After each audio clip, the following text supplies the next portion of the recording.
Welcome back, DNA Strand crew, to the newest episode of Stardom Situm Saturday, more specifically week 12 of Stardom Situm Saturday. I'm your host, TJ Blake. You can follow me over on Twitter at FFTJBlakeDNA. And as always, for Stardom Situm Saturday, we're joined by the Dynasty DNA propaganda minister, I like to call him, my good friend up there on the Wisconsin-Minnesota line, Teixeira, Justin Tessier. You can follow him over on Twitter at Teixeira91. All right, Teixeira, week 12. Hard to think about this. You know, we were talking about this a lot this week. Fantasy playoffs on the horizon. We're not far away. You ready to talk some week 12 Stardom Situm Saturday today? This is going to be the start of one of our more crucial weeks of Stardom Situm for you guys to get you primed and ready for your matchup. So let's get those hit rates in and let's get those W's ready for you on Sunday. Absolutely. And as we await the audience to join in and ask their questions, we will be going over some of our best start-sit options for Week 12. And Teixeira, without further ado, go ahead and give us your quarterback start for Week 12. My quarterback start for Week 12, I'm kind of going with theme this week. This is crucial. You got bye weeks, you got injuries, you got people that you're hoping on and rooting for. You're thinking they're going to come back, but they've been playing lowly for you, or they just haven't been living up to the hype, or they've gotten injured and now you're in a pickle. This guy, I've been counting on him for the last few weeks in a lot of my leagues. I picked him up for free off of waivers, and I want to preach to you guys here. Keep riding the Jacoby Brissett train. He's going to be playing the Jacksonville Jaguars at home this weekend. That defense is very susceptible to the pass. And the one thing that Jacoby Brissett has going for him comparatively to these other quarterbacks who will be scouring the waiver wires to try to scramble and put in that place if you need a quarterback on the fly is that they are a pass-heavy offense. He's throwing the ball all over the place and plenty. I think he's had completions over 40 in the last 3 games, and the run game is non-existent, so it's forcing him to have to huck it and chuck it all over the place, and his Trey McBride has been his best friend, and I think that he's going to have a big game against this Jacksonville Jaguars team. I think it's going to hit the over. I got a ceiling of 28 points for Jacoby Brissett and a floor of 20 points. I think this is going to be one of those rocket games that help get you into your playoffs that you can rely on in fantasy this weekend. And I love it. You know, I've been talking about Jacoby Brissett quite a bit. I mean, last week was kind of a good measuring stick. I believe he's like quarterback 4. He's just a guy right now that's on a roll. And, you know, we talk about these retread quarterbacks and like the opportunities that they are getting. Like, you got to cheer for these guys, man. You have to. And I'm really happy to see what Jacoby Brissett's doing, especially with the Arizona Cardinals. And again, man, he's someone you can't take out of your lineups. He's just proven that time and time again. Look at what Michael Wilson last week, right? Like, guy we brought up on Face of the Franchise with Mike Shanuti, like wide receiver 1 overall. And, you know, he's the kind of a guy I always low-key liked. He's just, you know, had that bad Kyler Murray throwing to receivers problem. We're kind of seeing that with Marvin Harrison too. So Jacoby Brissett, I love it. You believe he could definitely hit the 20-point threshold potentially this week? Definitely. I think that's a smash. If you have a projected matchup where you're projected to win and you're comfortable and you just need a guy to like ride it through, keep your lineup afloat, he's definitely a guy to smash. And I think if you're projected a little bit behind in that matchup, and someone to get you over the edge, I think he's going to have a multi-touchdown game and a 200-plus passing year. I think it's going to be wheels up for Jacoby Brissett against that Jaguars defense. Okay, so Jacoby Brissett, big fan of what he's been doing in Arizona, and I couldn't agree more. I mean, he's just someone right now. What a godsend if you had some of these quarterbacks go down. Like, if you have Jackson Dart right now, right? Like, if you have, you know, the injury of Joe Burrow that slowly it's starting to look like he's coming back. Jacoby Brissett, Kyler Murray. Like, Jacoby Brissett could have saved your season. I know he's really helped me in a couple leagues, and what a pickup off the waiver wire, and it's definitely working out well there in Arizona. But let's go over to my quarterback start here for week 12. It's going to be a guy that, you know, we talk about this, Teixeira. The Lions come back. They don't have back-to-back games. It's going to be Jared Goff going up against the New York Giants. Look, this New York Giants defense, I mean, outside of the pass rush a little bit, they just have so many problems in the secondary. I mean, they get picked on quite a bit in the secondary. I think that Goff's going to have a time with them here again yet in this game. And honestly, I mean, we know they can run the football, which is nice because you could always balance that out. But, I mean, the New York Giants have given second most fantasy points per game to opposing quarterbacks. And, look, I know it's on the road. I know it's outdoors, and that's kind of the narrative, right? But I'm not going to get scared off of this good matchup You brought up that stat yourself to share. They always bounce back good after a loss. And I mean, look, they were in that game. They were in that game too, with Philadelphia. And I like Detroit overall and their trajectory. Like, I'm not scared off of stuff, like some people are. But I like Jared Goff as far as a floor play of about 18 points, and I think I give him a ceiling of probably 28. Like, he could really torture this Lions secondary with the weapons they have. So what do you think about Jared Goff? You being a Lions man, to share, how do you feel about him this week? I absolutely love it. I think the numbers don't lie when they tell you after a loss that these Lions come back passing and they come back scoring points and putting up yards. And you want to get pieces in this offense against a defense that's really against the ropes and easy to take advantage with. So I think that Goff is an amazing smash play this week. And in a quarterback superflex league, say if you do have a Jacoby Brissett and a Jared Goff as your quarterbacks rolling in this week, I think you're very set and you're going to do really well for yourself. I think that that stat of last week against the Eagles is not the whole story on Jared Goff. That was a bad game, and it was one of it, if not his worst games. And if that's his floor, well, it's only up from here, and I want to be a part of it for next week or this week. Yeah, I have to agree, but let's go into the running backs here to share a running back start that you have for us here for week 12. Who are you firing up this week? This week, I am firing up. Man, I'm going to pick between the two. I'm going to go with coin flip. All right, let's go with the rookie. I'm not afraid of Ramondre Stevenson coming back and having him be his best friend with Mike Vrabel. I think Travion Henderson is going to keep this hot hand going. NBA Jam rules. I think he gets himself in the end zone once and he busts off a big play of 20-plus yards at least once in this game. I got a ceiling of 24 points for Travion Henderson and a floor of 14. I think this Bengals defense, one of the worst running defenses in the league, and this is going to be one of those games without having the pass attack on the other side with Chase missing. I think the Patriots are going to control the tempo, they're going to control the possession, and they're going to control the clock, and that lends the hand of Mike Vrabel relying on his running game, using Stevenson to wear down the defense, and then Travion Henderson to put the nail in the coffin. So I think he's going to maybe having a smash game this week and a must start for your fantasy lineups.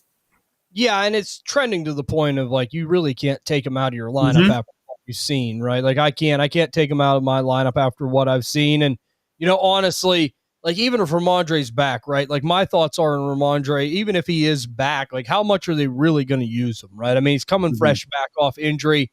Not saying that maybe Mike Vrabel won't go back to what we've kind of seen a little bit before between the two of them. He definitely could, right? But I don't sit there and like think, oh, he's going to really run Ramondre that hard coming off an injury. And the fact that Travion's performed, like he's been really, kind of cutesy with the media about this. Like he didn't want to give away too much, but it's going to be hard to take that kid off the field. And, look, if Kenneth Gainwell can do what he did against this Cincinnati Bengal defense, only could imagine what Travion Henderson can do in a functional offense like New England. Oh, yeah.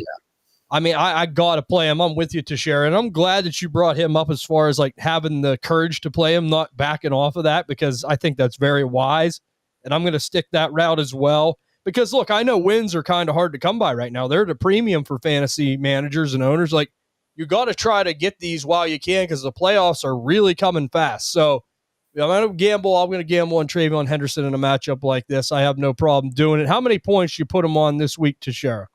I'm going to give him a ceiling of 24 points and a floor of 18. I think he's going to get into the double digits in the first half, and I think that as this game goes along and if it gets out of hand, I think Vrabel to a point will ride him out there, but wisely might give the load more to Stevenson, but I think he'll do his damage more so in the first half of this game, and I think he's going to be double digits for sure. He's like what you said, you got to keep him in your lineups. It's impossible to pull him out. And if you do, just be aware that he could drop 20 points on your bench. And do you want that sitting on your bench? No. And I would rather feel better playing him and going down that way. But, I mean, with this injury, you got to think that they're not going to run Andre like that, right? So let's just hope that it all pans out. This matchup's too juicy. I like the call out of Travion. He was one that I was definitely looking at for sure as well, Tashara. The running back that I'm going to start here, though, for week 12 is a backfield that I picked on quite a bit, but let me just say this. There is a opportunity here this week, given an injury of what we've seen in this backfield.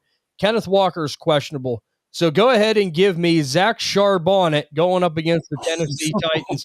Because look, I mean, we always look at Zach Charbonnet and look, and I understand. I'm not saying start him over one of your studs or anything like that, right? Like we're definitely not doing that. But if you are plagued by injury, if you need flex play, if you need running back help at all, I like going with Zach Charbonnet this week. I could fill him in. I think it could be one of those touchdown or bust type of games for sure, but I think he's going to get more of a workload with Kenneth Walker being injured. So there is a possibility more of a floor with Zach Charbonnet this week than we've seen in the past. But if I'm betting on a touchdown, I think it's going to be a good opportunity to score one in a game like this going up against the Tennessee Titans. The Titans are really bad as far as the defense and allowing yards per carry. That's right up Zach Charbonnet's alley whenever it's meat grinding.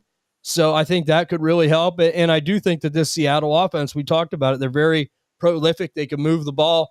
I just have a sense that I can smell a Zach Charbonnet touchdown, right? So give me Zach Charbonnet this week. I think he could get a floor of maybe 10. I think he could have a ceiling of like 18. This could be one of them Zach Charbonnet, maybe multiple touchdown type games with Kenneth Walker injured. And I think that's the big thing. Like, even if Walker plays, I just don't know how much they'll use him because number one, he hasn't been that viable for him. Number two, they know that they have more capable of a guy than Zach Charbonnet. They don't have to just throw Kenneth Walker out there, right? So they feel good about that. So I really like Zach Charbonnet this week. 18 the ceiling, 10 the floor. But we have some questions coming in here. Chris asks, happy week 12, guys. Happy week 12 to you, Chris. Happy week 12, Chris.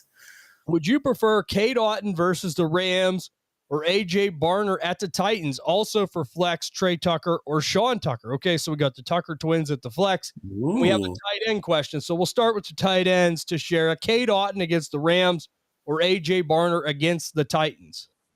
Well, here's the thing. With Cade Otton, you got Chris Godwin confirmed coming back for the Sunday night game against the Rams. So he'll be in the rotation there with Ibuka, Tez Johnson, Sterling Shepard, Rashad White, and Sean Tucker. So I think now the variance for target volume has gone down for Cade Otton, and an opportunity for having a larger game is a little bit more capped in that offense. I still think that he's a good floor play against these Rams. Think they're going to have to move the ball through the air if they want to beat the Rams. I know the Seahawks did some damage against the Rams on the run game last week, but what they fell short of is a little bit more of a passing attack and a little deficiency at the quarterback position, which I think Baker Mayfield and these Tampa Bay Buccaneers will be ready to assess that threat. And for that, I think your floor play is Cade Otton for a good 6 to 10 points if you need someone to just hold water at the tight end position with bye weeks and injuries. But if you want to go with the ceiling play, I like the rapport and I like the connection that A.J. Barner has had with Sam Darnold as of lately. He's been sneakily finding his way in the end zone, and he's getting the targets in the green area, the red zone. And that's the area where you want your tight ends to cook, where you want them to take advantage of good matchups. And I think there's nothing threatening against that Titans defense in the secondary and at the linebacker position. And I can see A.J. Barner, if the game is getting close, where Charbonnet is not able to pound it into the end zone quite all the way there, that Sam Darnold could find him for a little 6-yard out and a pass for an end zone. So I think my floor with A.J. Barner is 10 points and his ceiling is probably 12 or 13. So a little bit higher. They're still in the same tier for me as far as rankings go where I have them. But if I want to play the upside, I want A.J. Barner. If I want more of a safer volume play, I'll go with Cade Otton, if that helps. Okay, so yeah, and I mean, look, I think that I have to agree. The only thing I'll reference here to Chris is watch what happens with Chris Godwin. Is he available? I know he's questionable. He said he's confirmed, ready to go, that he's going to be playing Sunday night. What his volume will be and what his opportunities, that's in his snap share, that's a whole nother story. Right. So that is something to like make sure of. Like you said, he's going to play, so that's probably something that could prohibit a little bit. So I don't know. Like I mean, I don't think that you could really have a wrong answer here, but I like AJ Barner a bit more because I think he offers a similar floor, but I think he could hit a ceiling. Because I do think Seattle's going to move the ball, so I lean AJ Barner a little bit because I think they're going to score some points against Tennessee, and he is a good weapon in the red zone. So here we got a flex question from him. Trey Tucker or Sean Tucker Teixeira? Which one of the Tucker twins? I'm going to go with Sean Tucker. What I saw last week against that Buffalo defense, I know they're a sieve and they're letting everybody through. But last week, the Seahawks had success running the football against this Rams defense. And I think that if the Buccaneers want to win this game and not concerned with fantasy, they want to control the running attack. They want to assert dominance on the front line. And I think they're going to ride the hot hand with Sean Tucker. He's a huge ceiling play this week for me. I think he's a smash start. I'm fading Rachaad White. I know it sucks. He's one of my guys. I like him, but right now NBA Jam rules dictates that Sean Tucker is the that you want to have in Tampa Bay to play in fantasy. And yeah, I think he's going to have a much higher ceiling than Trey Tucker with that Las Vegas passing attack. I don't know what Geno Smith I'm going to get, and the Cleveland defense isn't that much of a slouch. So I'm going to err on the side of caution with that and just go with the running back in this situation. Right, and I know it's a tough matchup, but Baker Mayfield could move the ball enough to put them in red zone opportunities. So I agree with you there, Teixeira. I got to go to Sean Tucker as well. This Vegas team, you just can't trust what they're doing. Mm-hmm. You know, I trust Tampa Bay a whole heck of a lot more than I trust, the Las Vegas Raiders. So I'm with you on that. Like, it was just a disappointment because a lot of people were really hoping for that boom week out of Tucker from Vegas last week, but it just didn't come, right? Because we just can't trust what they're doing as far as a fantasy offense. So we have at Barons asking, trade Swift, Pearsall, and Ramondre for Achane. Okay, so would you trade those assets for Devon Achane? And I'm guessing this is a redraft league because he asked a pickup question, so I'm almost certain of that. So would you make that trade in a redraft league, Teixeira? Absolutely. I want to get Achane. He's the alpha. He's the number one. He's the best player in this deal right here. Swift and Ramondre, if it was a 2-for-1, I want to take Achane all day. Even the factor that they're adding Pearsall to the deal, I think that's just a cherry on top for the side that wants him, and I'd be willing to give that up to get Achane at this point. Because for your playoffs, the Miami Dolphins have green light matchups going forward, and I think that Achane can be a league winner for you at the running back position. I have to agree. So we're agreement on that, Barons. We're going to take Devon Achane in that trade, no doubt.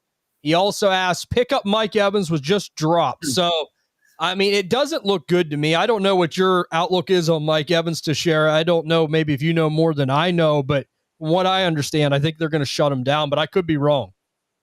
Yeah, from what I've heard, and just based off the Chris Godwin situation, is that they're going to ease him into it, which lends to me the hand that they're going to be more cautionary with their wide receivers going forward. So I tend to lend in the side of the argument that they're going to probably shut down Mike Evans for the year and call it a wrap and not risk anything or any detrimental to his health going forward. Because if he wants to come back next season, there's no sense in him trying to rush him back this year and jeopardizing that if he were to.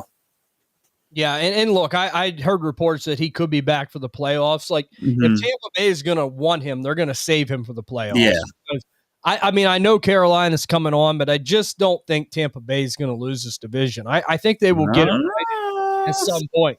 I know it's getting closer, but I think that they'll get it right at some point. They're just at a rough patch right now. You know, I mean, teams sometimes face this, but I mean, I think they'll be bringing them back for the playoffs and won't bring them back at all. So, Bronze, I think I would just not do that right now. I think that they ain't going to bring him back. I think that it'll just be for the NFL playoffs if he does return.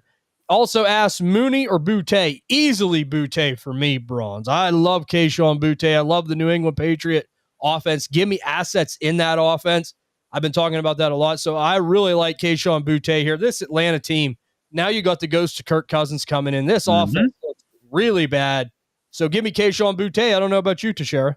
Right there, lockstep in the couldn't have said it any better myself. It's just this Atlanta Falcons passing attack is going to be an enigma for me rest of the season. I'd be very, very hesitant to be rolling out anyone outside of Drake London in that receiving core for Atlanta. And as far as the passing game goes, if it's anything like what we saw Kirk Cousins last year, I want nothing to do with it. So I would just tend to pivot elsewhere and try to find some other better options if you can off the waiver than Mooney or picking up Mike Evans. I think Boutte is the safe play. He's got the better quarterback, and the offense is hot right now, and he can find his way into the end zone. He showed a good confidence and connection with Drake May earlier this year that after coming back from the injury, he could find that back again.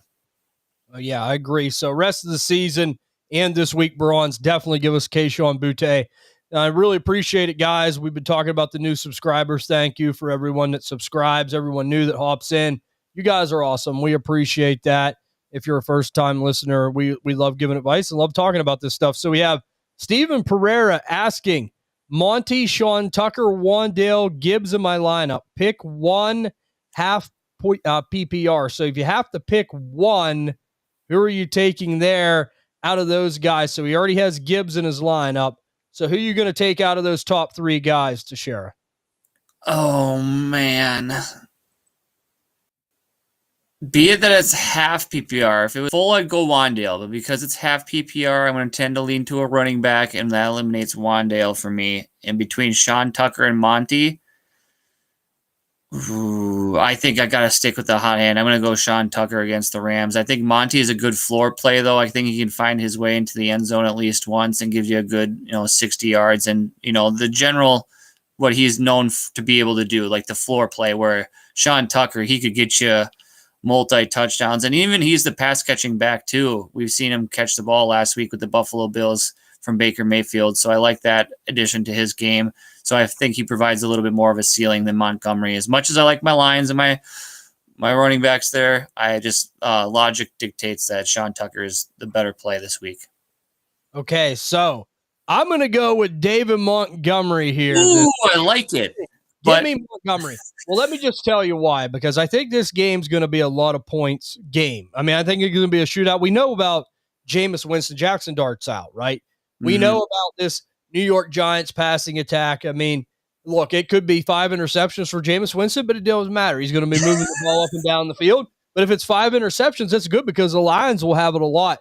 This is odd, and I know he's already got Gibbs, and this is very tough, right? But this is one of those games I just smell like David Montgomery maybe at least scoring one touchdown. Like he's kind of due for that. So I'm going to lean. If Sean Tucker didn't have such a big game last week, I'd just be like, yeah, Monty for sure. But man. The matchup's tough. The matchup's really tough. I just think I trust the floor of Montgomery. I think it's going to be healthy enough this week, right? It's a week-to-week thing with David Montgomery, but I think the floor will be healthy enough this week to make that passable. So Teixeira's going to go Tucker for Steven. I'm going to go David Montgomery, but Gibbs in your lineup, that makes it tough. Both good options, though. I think for both of them, I think you got a floor of 10 points for sure this week. Yeah, I think I got to double down on those Detroit Lions running backs. Sure. So hey, now our guy's back.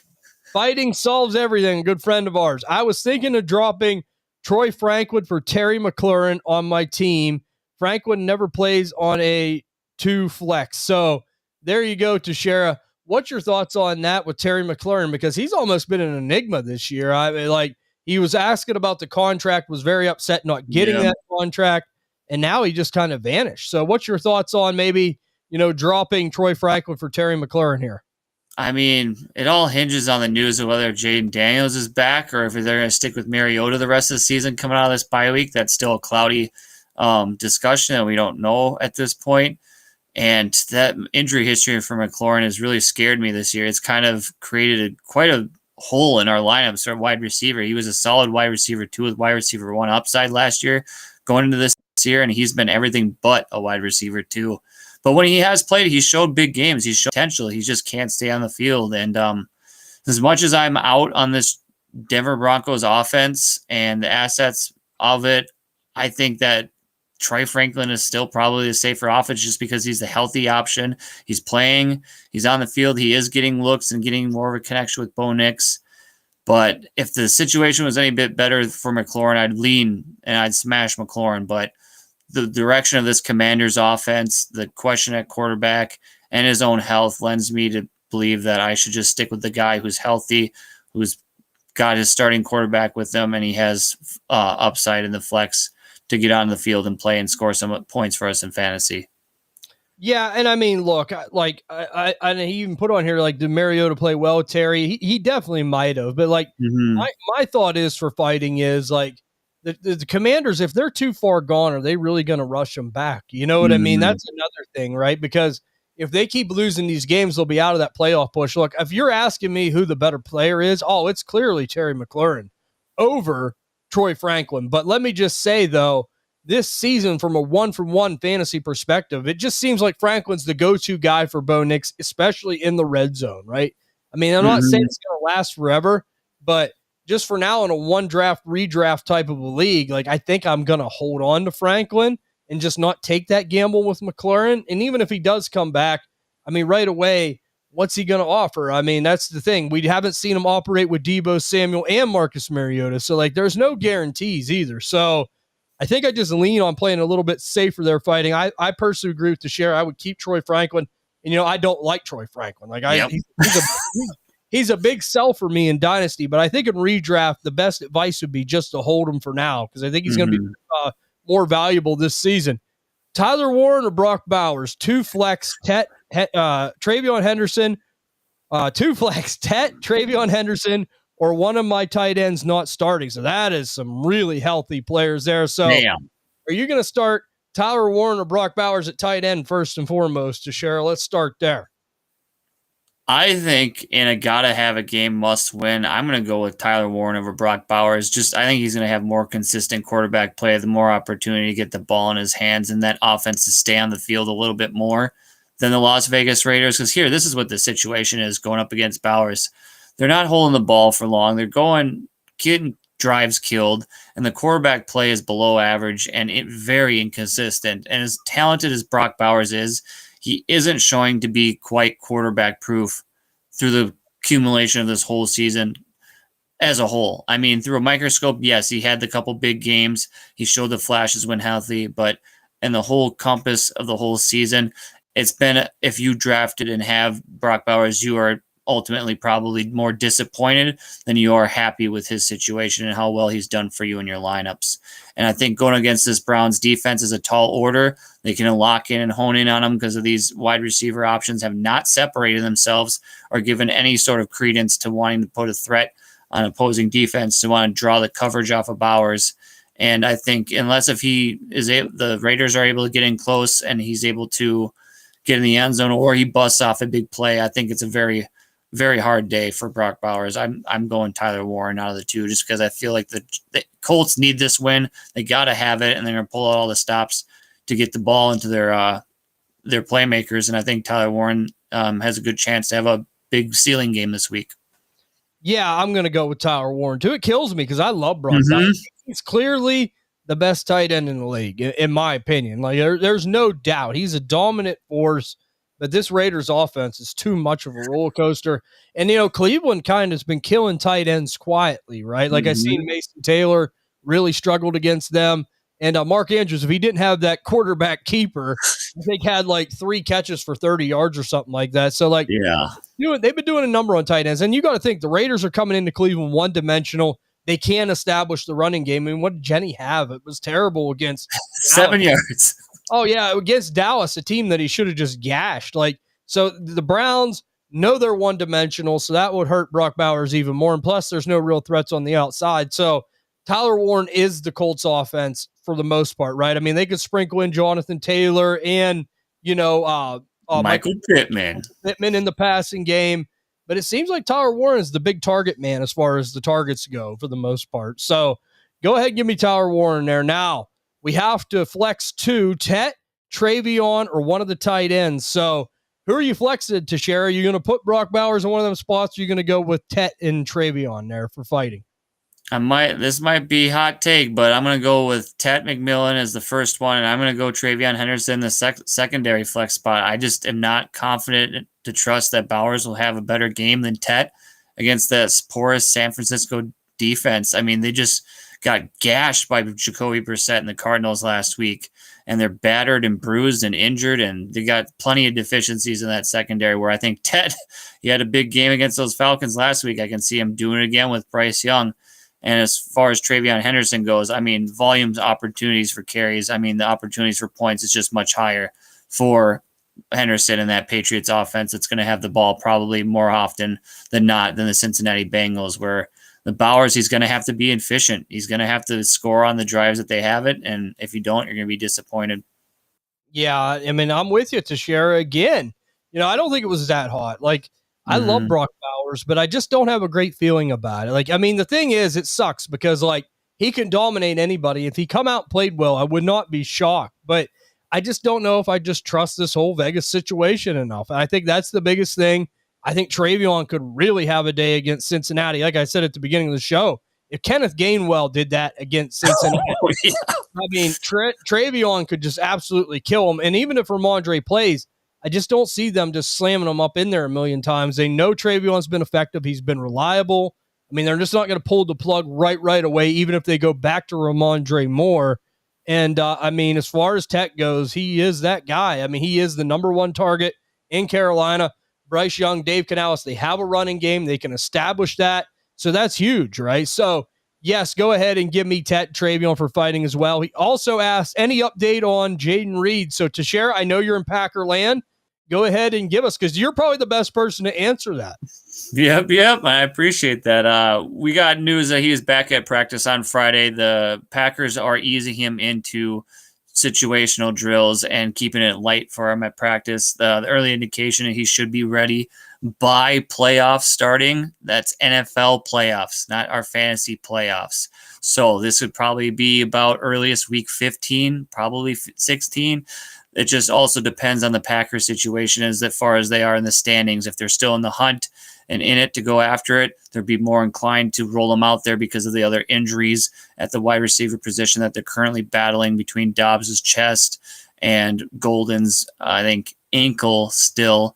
And I think that it's still cautionary. It's optimistic, though, that he's going to play again this year. It's just more realistic that it's going to be for the NFL playoffs than it will be relying on him in our fantasy playoffs, which I will say we already see how shaky the wide receiver position is in Green Bay up to this point. I'd be really remiss to say I'd have any confidence rolling him out there in my lineups rest of season or putting him in there in the playoffs when I need to get points from the position and have a little bit more security in my lineup to get the win and move on to the championship. All right. So that's good advice from Teixeira on Jaden Reed. Good update, really. I appreciate that, Teixeira. We got Johnny Jersey. How you doing tonight? Happy to have you with us. Great info. I can't decide between Jared Goff versus the Giants or stack Jacoby Brissett with Michael Wilson versus the Jaguars. Now, let me just preface this, Johnny. Like, when we started the show, Jared Goff was my start. Jared Goff was my start. Teixeira had Jacoby Brissett as his start. So you got a good problem on your hands. But, Teixeira, I will let you go ahead and preach on what you feel, and I will let you go first. I'm going to lead with the context you alluded to earlier. This could be a running game as far as David Montgomery getting his feast and Jahmyr Gibbs cooking on his side of the ball. And the efficiency will be there with Goff. The effectiveness will be there, but I don't know how high the ceiling can be as far as passing attempts and passing volume goes, which could cap his touchdown potential and his big play potential as far as like going over 200 yards, 300 yards. And I'm a sucker for stacks. I love how well Michael Wilson has been playing with Jacoby Brissett up to this point since he's took over the helm at quarterback. And I think that the Jaguars defense, a lot like the Giants, is a defense to take advantage of and to play your players against them in a high scoring affair. I like both options. If this was super flex, I'd smash these both into your lineups. But I think that, that just the volume alone, I think that Jacoby Brissett will have the higher performance this week. As much as I want it to be Goff, I can see it being a little bit more conservative on the lines and the passing game than the Cardinals, because that's what all they have to really rely on, because their running game is all but non-existent. Yeah, and oddly enough, I have to agree. And, the thing is, we mentioned it, Jacoby Brissett has not let us down one time, right? Mm-hmm. And, I mean, there is that narrative to share. Like, I think Jared Goff will do good this week, but there is that narrative with the outdoorsy getting later in the year. Like, I'm not a huge believer in it, but there is some substance to that. So we got to be a little bit careful. But Michael Wilson, we talked about it. Like, I've always liked this guy from a dynasty perspective. It's just like Kyler Murray cannot throw to receivers. We've seen it with Marvin Harrison. We've seen it with Mike Wilson. Like, we really opened our eyes, like, maybe how good this guy could be. Like, I don't think he's a wide receiver one or anything, but, like, he could be a reliable, decent number two for a team. He proved that. And like you said, I think you said it best. Detroit has the running game. Arizona has nothing but just to throw it. And, like, lots of times they get into these game scripts where they get down a bunch of points, and like you'll see it. Jacoby Brissett might start a little slow, and then he's going to throw, and then they come back. So I got to go with Jacoby Brissett and Michael Wilson here for Johnny as well. I just haven't let us down yet. I mean, it's like proofs in the pudding. We've seen it 4 or 5 weeks, and I think I would roll that direction and see what happens. So Johnny, I have a question for you. As far as like even off waivers or in Dynasty, how much are you spending to get Michael Wilson on your team for the playoffs? I mean, look, I'm not going to put too much substance in it because, like, if Marvin Harrison Jr. comes back from this appendicitis thing, like, you got to keep that in mind. Trey McBride's still on this team, so then you're going to the third wheel again. You know, right now, he's kind of that number one target. If Trey McBride ain't going, he's getting force-fed volume. They don't have anybody else. I mean, Greg Dortch, that ain't a threat. So, like, I don't know. Like, I'm more of the preference of, like, this is probably the worst time to buy him. I think that there'll be days where he kind of dips off a little bit again whenever some of them guys come back. And then if I could get him for like 2/3 or something like that, I would love to trade that in a dynasty league, and if he's in, as far as a waiver wire goes, I think that would be a good pickup waiver wire wise. I mean, I'm not hesitating getting him off the wire if he's there. Okay. I do think there'll be a lot of, decent games to come. So we have another question here and we hope that helped, Johnny. Hopefully, that's the way we would go. I just have a better feeling about it, I think, really. We have little boy Blue Jay asking, trade Judkins and ETN for Saquon. I'm 9-2 looking at playoff schedule. So here you go, Teixeira. This is definitely a redraft question. Would you trade Quinshon Judkins and Travis Etienne for Saquon? 9-2 he's at. I mean, that's looking at playoff schedule. I mean, does that bother you, right? Looking ahead at the playoffs, like, would that force you to make a move like this? Do you think it could work out, or do you think that's a little too risky? You wouldn't put no faith in that? I think this is a little of an overthinking kind of situation because Judkins has a good schedule rest of season for your fantasy playoffs. He just needs to get volume and opportunity, and that offense needs to start clicking and humming in the passing game to start freeing up lanes for him in the running game. I think he has all the talent and the ability in the world to carry you through your fantasy playoffs and to a fantasy championship. ETN, on the other hand, a little bit more shakier, but his performances have spoken volumes to me more so than the narrative. I think he's getting the opportunities that he's getting effectively and being efficient with the football with his touches, and I like what he's being able to do. It's not exactly the most cleanest or nicest of schedules going for him rest of season, but he at least provides you a running back 2 floor with a low-end flex value at the running back position if you have other good options.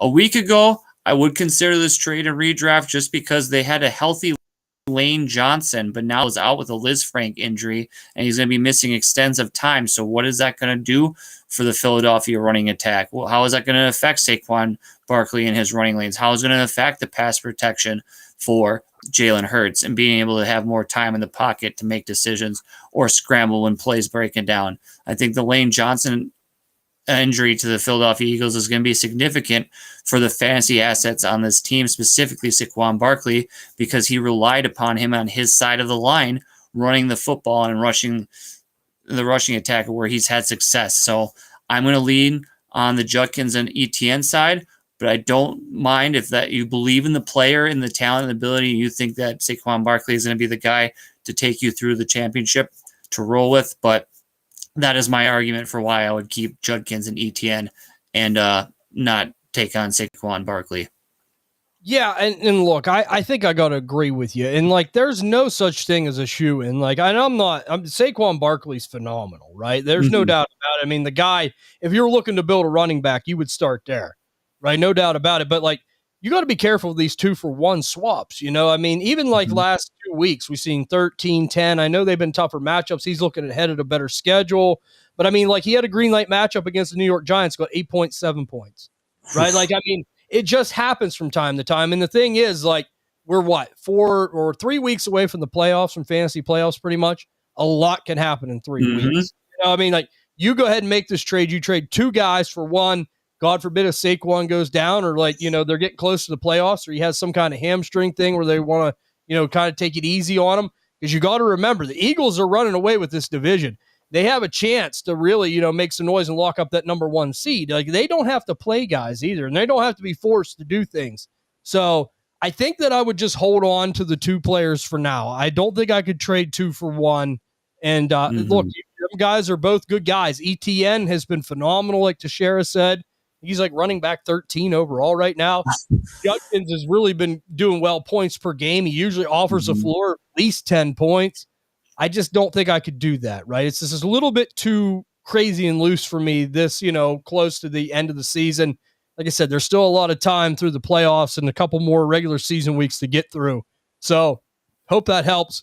I'm with Teixeira, little boy Blue Jay. I think that I'm going to hold those 2 players, and good luck. But I mean, that's probably the route we would go for sure. Ray Gamer asks, start 2 and standard. Okay, this is a standard league, Teixeira. Rashee Rice versus the Colts, Justin Jefferson versus the Packers, or Emeka Egbuka versus the Rams. Got to start 2 of them guys in a standard league. So no PPR. Who you start? In a standard league, I got to start my studs. I got to start my number 1 targets in my offense, and that's Rashee Rice and Justin Jefferson. As it's been this last game, Justin Jefferson and Rashee Rice, they both had down games, but they are the number 1s or the alphas in the offense. And when their offenses start clicking and humming in the passing game, it's going to go through them. Whereas Egbuka has got a little bit more hurdles to go through in that offense. It's not just him there. Chris Godwin's coming back. We have Kate Otten, which we talked about earlier. Sean Tucker's emerging as a reliable running back option. And there's always Rachaad White to take away some of the receiving game out of the backfield. I think Baker Mayfield is doing a hell of a job spreading the ball around and being an effective passer. And I just don't see the volume with Egbuka is effective as much as what we've been getting from Justin Jefferson and Rashee Rice. I think that the bigger boom play here is Emeka Egbuka to have like this big bomb play or just big splash play. But I think with it being standard, I just can't roll away from my studs because I'd hate to have either Jefferson or Rice start or sit and see 20 some odd points sitting on my bench. Then I think whatever Egbuka does against this Rams, because this Rams pass defense, they're playing at home, playing really well. They're turning the ball over. They got Sam Darnold for 4 interceptions last week. Baker's been known to be susceptible to making mistakes and throwing to the other team too. And I just think I would tread more caution. As optimistic as it looks for Egbuka, be a little bit more cautious, and I just can't stay away from my studs. Yeah, and it's a valid point, right? I mean, the matchup isn't horrible, though, but you are right. Like, the Rams turned the ball over a lot. It seems like their defense is starting to really pick up some speed here. So, I mean, I think that I'm going to agree with you, Teixeira. Rashee Rice is a definite for me. Like, he's got to be in there. And then I do think I lean Justin Jefferson. And if I'm not wrong, being the Green Bay, Minnesota, NFC North, Lions, you are. Justin Jefferson historically has lit up Green Bay, has he not? Absolutely. He's a sneaky guy this week that if I'm looking at him on the other side of my matchups, I am terrified because he's been able to just expose this Packers defense left, right, and center, no matter who they got going up against him on the other side of the ball.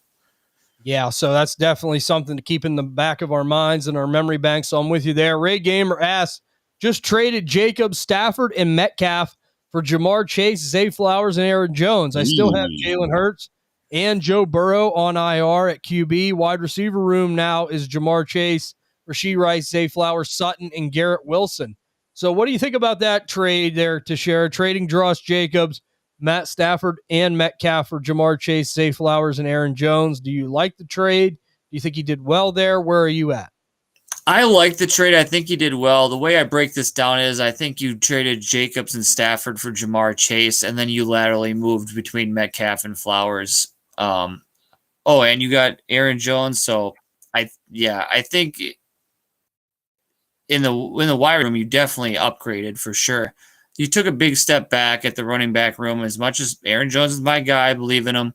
It's just the volume of opportunity and the nose of getting the end zone has been heavily in Jacobs' favor despite the injury and the health. And I think that you just got to hope that Burrow comes back from injury. Otherwise, I think Hurts can hold down the floor here at quarterback because he's got that rushing upside. He's got that nose for the tush push in the end zone that he can make up for whatever big games Stafford was having. I like the trade overall because you're getting an alpha number 1 wide receiver, already adding to Rice and getting Flowers too. I think it's a good deal as much as it pains to give up Stafford because he's playing so well. I think the trade was a good one in his favor. Yeah, and I mean, look, he prefaced by saying, I tried getting Dwaddle or Swift from them, but got Jones as my RB4. Okay. He still got Gibbs and Taylor in Oh, this. Jesus. Then, yeah. Yeah, different league, which is PPR. So, yeah, I mean, it makes sense, right? Especially like when you're Yeah. doing this, like you have a place of surplus, have needs other places. The only bad thing is Jamar Chase has got to stop being an idiot and spitting on people and not Yeah. get suspended. He's got to keep his cool better than that.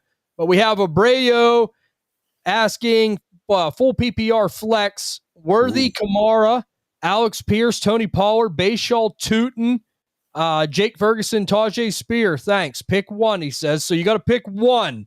This is in the flex, full PPR. I'm going to read them one more time. Xavier Worthy, Alvin Kamara, Alec Pierce, Tony Pollard, Bashaw, Tootin, Jake Ferguson, Tajay Spears, Teixeira. Go. I'm going to go with Jake Ferguson here. He's Dak Prescott's option at tight end behind those two pass catchers, and they're going to need every weapon in the arsenal against this Philadelphia team this week. We saw with the Lions last week, when all your weapons aren't clicking, the Eagles will shut you down. And I think that this connection that Dak had with Ferguson at the beginning of the year, up again, I feel like he has to get in the end zone. He's got to get at least 6-7 catches and close in on the century mark. I just think Spears is too much of a gamble at this point in a bad offense going up against a great defense in the Seattle Seahawks. Bashaw Tootin is not all there yet because of the points we alluded to with ETN, how well he's been playing. He's a nice prospect to have at the bottom of your benches for dynasty and redrafts. Pollard, he's a huge fade. Same with Spears. It's just a bad offense, bad situation. I don't hate the player, just hate the game right now for them. And Alex Pierce and Worthy are way too boom busty for me to want to trust this close to the playoffs in my lineups, depending on how that game goes. And apologies aside to Ty, Kamara's an all but nail in the coffin for me this rest of the season. It's just, I think the cliff has cometh for Kamara. Unfortunately, we all love him, but you said everything. I don't have to repeat it. I think you nailed it. I mean, especially look, I love Bashaw Tootin too, but we can't look through this through like rose-colored glasses. I mean, it was a blowout against the Chargers. He got some playing time. Now for Dynasty, I like what I seen. I like the film. We got to hold on to him, no doubt about it. But I mean, as far as right now goes, Jake Ferguson is definitely the most reliable guy I would trust. And I mean, tight end too right now. How do you take him out, right? So I think I'm going to go with, Jake Ferguson as well for Abreu. Hope that helps. We have Derek asking Dak or Flacco this week. Thanks. So let me just say, Joe Burrow is still up in the air. I don't think he's officially been ruled out. I think he's questionable. Now, whether he does get rolled out or not, I still got to go with Dak this week. Look, I know it's the Philadelphia Eagles. I know that Dallas does not have a great team, but I look at it one of two ways. This is a division game. Dallas will play them hard, and this will be a good game, or maybe they do get blowed out, but there's a lot of time for garbage time in there. It's just too hard to take CeeDee Lamb, George Pickens, Jake Ferguson, the guys that Dak has. It's just too reliable. And then you have, Flacco, who would play, is down Jamar Chase, right? So he's just down to T. Higgins. And I just don't know if I trust that New England's playing good football. So I'm definitely taking Dak. I don't know how you feel for Derek here, Teixeira. Yeah, I'm definitely taking Dak too. Flacco's been battling a shoulder injury all week in practice, so he's not 100%. We don't know what his throwing volume is going to be like or how reliant he's going to be on the deep ball for T. Higgins and Yoshi Voss and Noah Fant and those guys. I think it could be a check down game to Chase Brown or the shorter immediate routes due to that. As far as Joe Burrow goes, he's already been ruled out according to DM Rossini, that he's targeting a return against the Baltimore Ravens on Thanksgiving. What better treat for Wiz and his Ravens than getting the prodigal son returning against him on Thanksgiving Day night? So no Joe Burrow this week, but he's back for us. That's the plan next week on Thanksgiving. So yeah, Wiz is going to get Joe Burrow and Jamar Chase back. That'll be great. But for Derek, we're definitely going Dak, Derek. We're definitely going Dak. So we have J-Dog asking, need a receiver and a flex between Michael Wilson, Alec Pierce, Kareem Hunt, Alvin Kamara, Sean Tucker. So needing a flex for J-Dog, who are you going to take there, Teixeira, and why? J-Dog, my stamp of approval for you at wide receiver. Give me Michael Wilson, set, forget. Let him ride this Jacoby Brissett hype train in this NBA Jam rules. And Same with Sean Tucker. Give me him. I think he just provides a higher upside ceiling play than a Kamara or a Hunt. I think Hunt gives you the floor because of the volume, but Sean Tucker is perceived to be the starter, and we've just seen his ceiling game is 3 touchdowns. And I haven't gotten that from Kamara or Hunt all year long, so can't really rely on that. I'd rather play in the hot hands of Mike Wilson and Sean Tucker. Right, and Alec Pierce, we talk about it's a big player bust, and then you're playing Kansas City on top of that, who's in desperate need of a win. Yeah, I got to go Michael Wilson, and I will go Sean Tucker as well based off volume opportunities. With Kansas City, with Kareem Hunt, it's a touchdown or you're screwed. And then you have, as far as Kamara goes, just to hope that he can do something. I think his best game's been like 13 points or something. It's just been real down there for him, and it's unfortunate. So we're definitely going to go for J-Dog. We're going to go Sean Tucker at running back or the flex, and then we're going to go Michael Wilson at receiver. So that's where we're going. To share and I are in agreement on that. Fighting ass, Christian Watson, Burden, or Troy Franklin. So I have Puka and T. Higgins. So if you had to start one of those guys to share, who are you going to put in there? Christian Watson, Luther Burden, or the guy Troy Franklin? I'm going to go with the bionic legs of Christian Watson. I think he showed us last week against the Giants in a bad matchup that he was able still to produce like his old self and get in the end zone and catch the damn ball. Burden, he's still utilitarian gadget player in that Ben Johnson offense. He's not getting enough volume or targets to want to warrant throwing in your flex. Although I would consider him, being that you have Puka, Tet, and Higgins. If you're already winning in your matchups, you got a big enough large lead, throwing him in for a splash play, I don't mind that if you like him over Christian Watson. I just say beware with Burden as far as he's really the truly boom bust out of these 3 players here. And then Franklin, I'm fading him overall in that Broncos offense. I know also that the Broncos are on a bye this week, so I'm definitely not going to play him.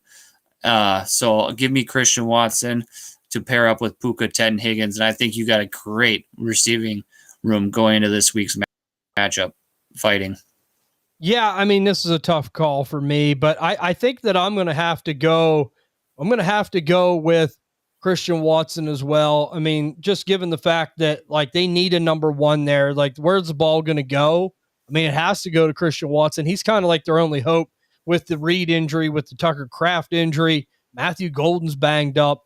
So, just out of necessity, I think Christian Watson, a guy who ironically, we kind of pick on Xavier Worthy and out. Christian Watson's usually that guy too. He was a predecessor to all those guys. Right, yeah. But ironically, this week, he's actually going to be needed and could see heavy ball. He's like a little Jefferson 2.0 where he just kills the Vikings. He just has that ability to just find his way in the end zone and break that defense.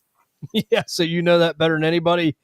Going over to the next question here, Nacio, are we starting Flowers confidently enough over Jacobs if he's ruled out? So there you go. Do you feel good about Zay Flowers if you had to put him in if Josh Jacobs out to share? Where are you at on Flowers overall if Jacobs is indeed injured and out?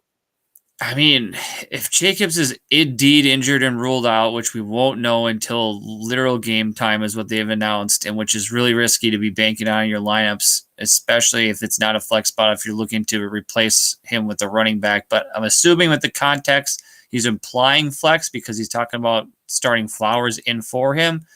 And I haven't been confident with Flowers since week 1. Every time I've had to start him in my lineups, I've been just, how does the saying go? Just holding on tight and trying to get through it. And that's how I feel every week, having to put him there in my lineups. I don't feel confident at all. I would actually prefer either a Christian Watson or, crazy enough, a Luther Burden, someone that has a bigger potential for just better target volume. The Flowers, to me, he had his time early in the season and it's just not translating, and Lamar isn't looking his way. It's the tight ends or the Derrick Henry show. So let me say this, confident enough in Zay Flowers to get me 10 points, right? Yeah. I know that for a fact, as far as that goes, I definitely think he could get us 10 points in Nacio. My thing is I just don't know if there's much more after that. My thing was Zay Flowers to share, and you've listened to the podcast for a long time. I've always said it. He's a good player, but he's no better than a wide receiver too. That's just what he is, and it's okay. But let me just say this. I'm confident enough in the fact that he won't bust for you. So I do think as far as that goes, it Ooh. could be a solid play. So Rashid Shaheed over Flowers is a Oh, question. yeah. So there you go. We can follow up with that. Like, I still think I go Flowers. Like, You sure? yeah, I think so. Another week comfortable with in the offense? Well, it's like this, man. Like Sam Darnold isn't Superman, right? That's Yeah. just kind of my feeling. Like he's played well, he's been serviceable, but I just don't think he's like amazingly great. Last 2 weeks, 3 or 4 points. I'll just take the 10 for sure out of Zay Flowers. And we know that Baltimore is starting to pick it up some. So maybe They there are could playing the Jets too, so I guess with that aspect, I think it's the ceiling could be. I'm really hoping for. I want Shaheed to break out the Seahawks. I really want him to hit his ceiling that we saw with him and the Saints. Yeah, I mean that's definitely something that we all hope for with these guys. But Zay Flowers, I think, is just a safer play. I think that given Baltimore's trajectory and the fact that he's guaranteed 10 points, I'm gonna go that way. So I'm gonna go with Zay Flowers there. I'm gonna stick with it in Osseo. Fightings was rest of season, TJ. Oh, Watson rest of the season. So yeah, I mean rest of the season. I mean, look, if I had to pick one right now, I would probably lean Troy Franklin.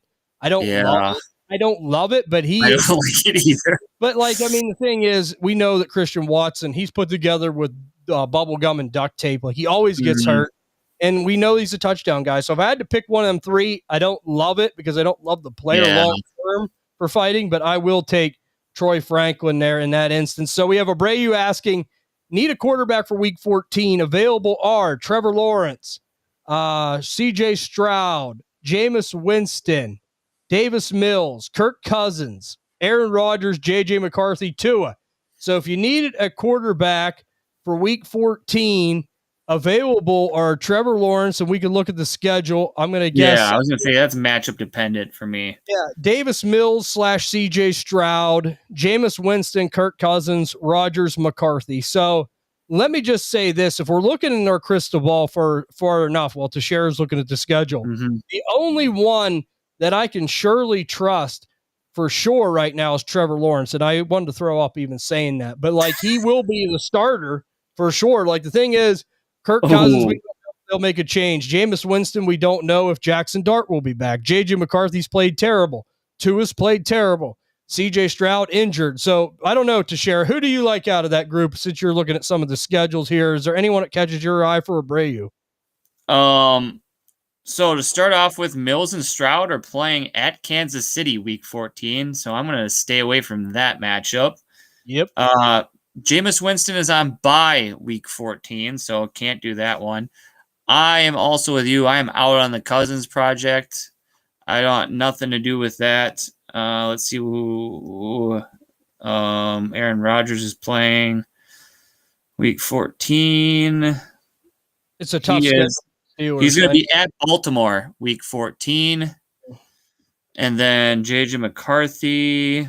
Trevor Lawrence. It's going to be Trevor Lawrence for me. I don't even have to look because I looked from week 5 until week 11, quarterback 5, quarterback 13, quarterback 15, quarterback 12, quarterback 11. Like it isn't sexy, but it's good enough to get the job done. Right. So if I had to pick one right now, I would just go with Trevor Lawrence. Plus Jacksonville's winning football games. Right. That matters as well. So I think if I had to rely on someone, and I can't believe I'm saying it for Abreu, I think it's going to be Trevor Lawrence that week if I had to grab one, Teixeira. All right, so Trevor Lawrence week 14 is going to be playing at home against Indianapolis. My pick is going to be JJ McCarthy. He is playing at home against Washington Commanders week 14.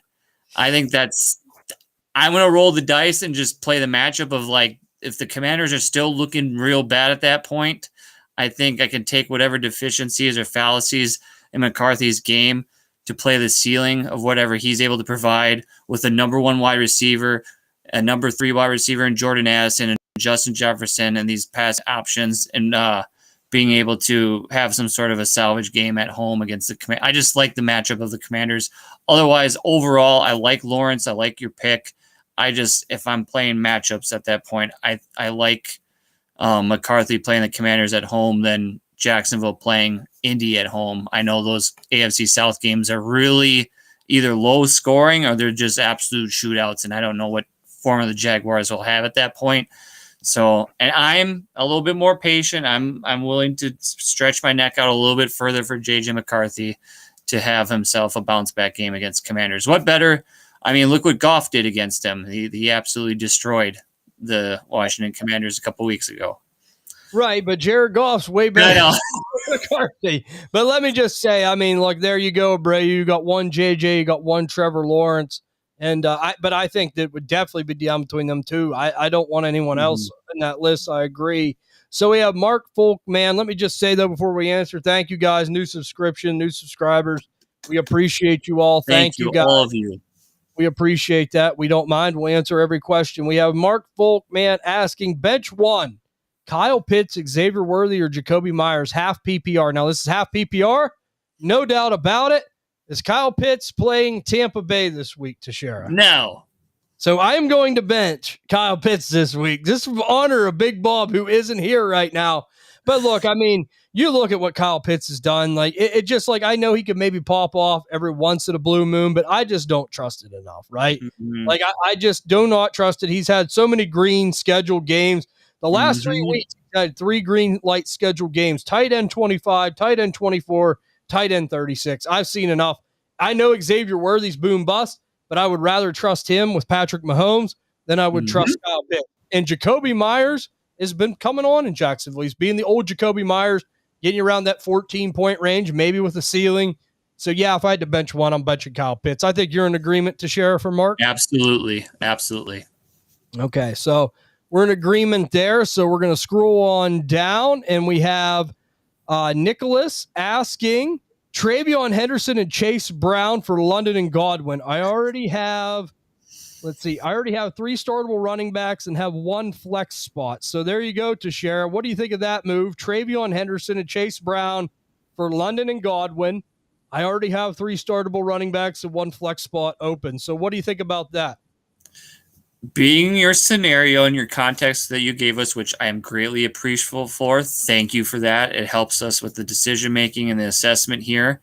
My concern is the injuries and the health of London and Godwin. Am I willing to give up Travion Henderson right now and Chase Brown, even though I have depth in my running back room, for those 2 wide receivers? And I think with this late in the season, I don't want to give up my depth at running back and that good of depth at running back for a long shot of what we might see, what we might not see out of Godwin and London with the Kirk Cousins rest of the season. We don't know what it's going to look like. We see last time that they were together last year, it ended real poorly. Kirk couldn't get him the ball, and this could really lower his ceiling rest of the season when London comes back healthy, which we don't know when that is either. It hasn't been confirmed that he's going to be back for week 13 and beyond. It's still a touch and go scenario with that injury, and they're going to err on the side of caution. Because 2, if the Falcons are out of it at that point, what's there to risk their prized possession players? We could see less and less of Bijan Robinson and more Tyler Algier going forward.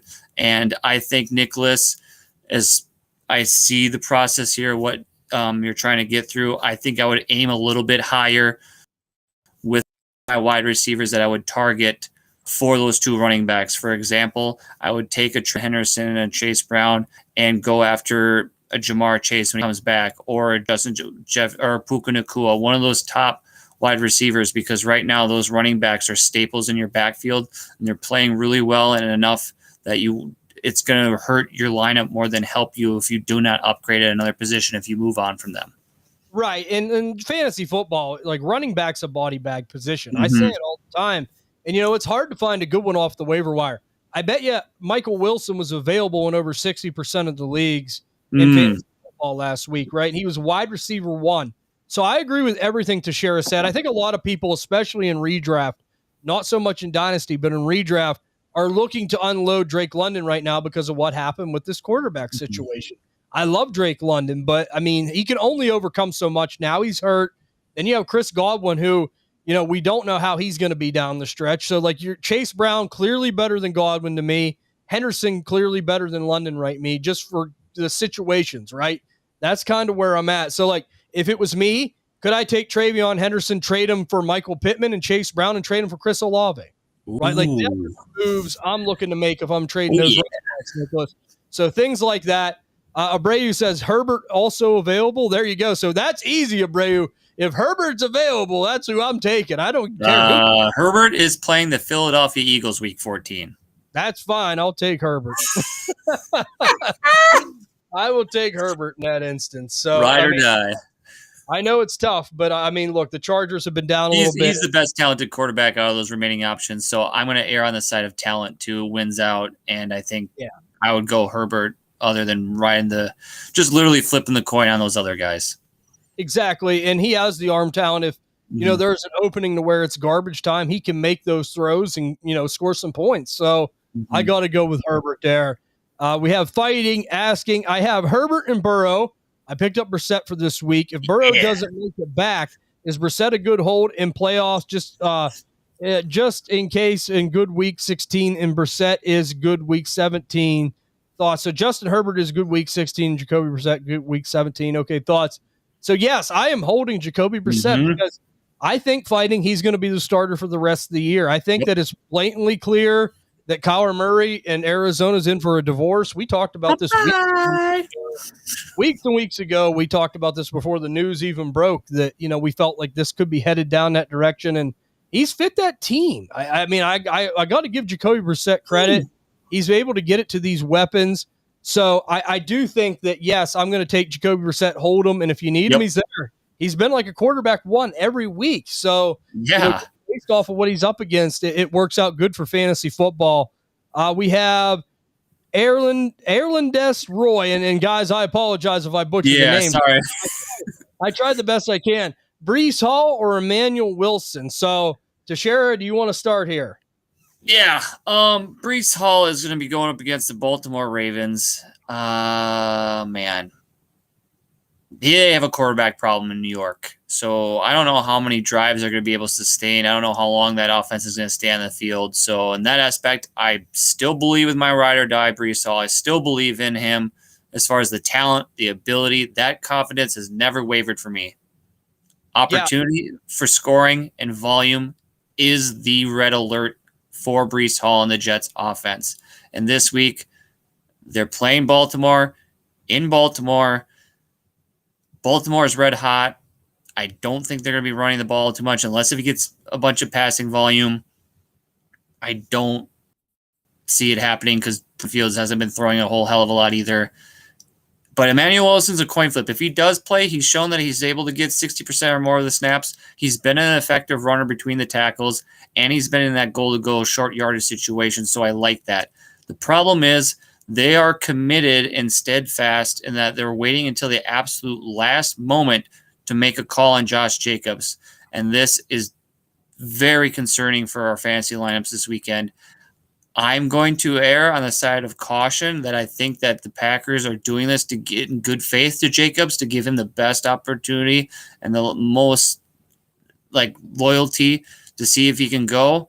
But ultimately, even if he does go, I think the carries will ultimately go in favor of Wilson, like a 60-40. So I'm going to take the chance on Emmanuel Wilson than whatever I'm going to be able to salvage out of Breece Hall, because it hurts. I just don't see a way of success for him this week. See, I wish I had one of those little notepad papers, because I'd hold it up and I'd be like this: Breece Hall no matter what. Right? Because that's honestly how I feel. I think Emmanuel Wilson kind of fooled us a little bit last week. It's the Giants. Everyone can run on the Giants. Green Bay has a good offensive line. The Vikings have been pretty good against running backs, and they know Green Bay better than anybody. And the fact that Kraft's out, the fact that, Jaden Reed, Matthew Golden, a lot of these people are out. I think that I have to go Breece Hall. I mean, no matter what here, we have to go Breece Hall, in my opinion. And Baltimore's giving up some chunk runs to running backs. So, I mean, they're not the old, your grandma's Baltimore Ravens anymore, right? They are a tough defense usually, but this year they've been giving up some points. But no problem, Errol. We appreciate you guys. Thank you. Like I said, the new subscribers, we appreciate that. You guys are the best, and it really helps the channel, and we love doing this. So Fighting asks, oh, you mentioned Algier. I can drop Troy. We did. I do have CMC, JT, Henderson, Judkins, Woody, Monty. let me just say this, fighting, like, we really like Tyler Algier a lot, but more for like a dynasty asset than like a one Yes. season asset. So like next year when he's on the move to another team, I'm going to be really interested to see where he goes. And I think that he could be like a really good value in a dynasty league. But I just like, look, I know, like, I don't like Troy Franklin either. I like fighting. That's why we're friends. Like, he don't like Troy Franklin. Neither do I. But let me just say, as far as like redraft a one season thing, like if it ain't broke, don't fix it, right? Like, I mean, I know he could be that boom busty type of guy, but you have such a loaded roster. As long as everyone stays healthy, I just don't think you're going to find anyone too reliable off the waiver wire that will outduel him, right?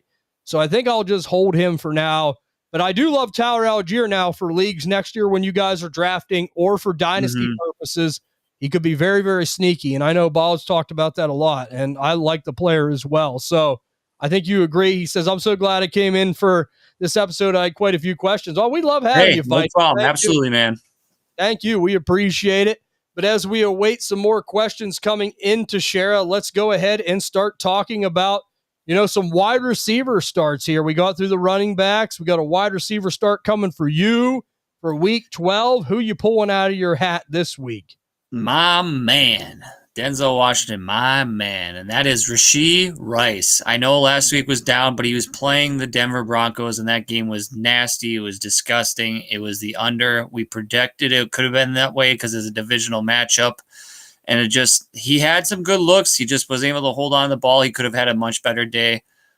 This week, this is must win for the Kansas City Chiefs to keep their playoff hopes alive, and I think they're going to pull out all the stops for Rashee Rice, get him the ball, and get him in the end zone and score. You got to start up your man. You got to start up this stud. I feel like you just crumple up last week in a ball, throw it away, get rid of it, goldfish brain it, because Patrick Mahomes, it's not going to be Travis Kelce. It's not going to be Xavier Worthy. It's not going to be one of those running backs. I think he's going to rely on Rashee Rice to get him into the end zone and give him a healthy dose of fantasy performance today or tomorrow. And I think that he's got a ceiling of 22 points and a floor of 12. And that's just based off the fact if he's able to translate those receptions into touchdowns, because he's a manufactured touch machine. They find ways to get him out of the backfield in the running game, and they find ways to get him close to the line of scrimmage, the ball, whether it be wide receiver screens or motion plays. It's just, you got to give him your line this week and just forget about last week. It sucked. Yep. Just Rashee Rice to the moon.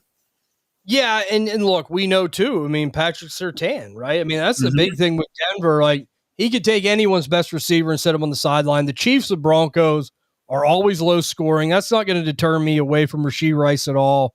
And look, I mean, Travis Kelce can be a little bit of a thorn in the side at time to time, but I do think that this is Rashee Rice's offense mainly now.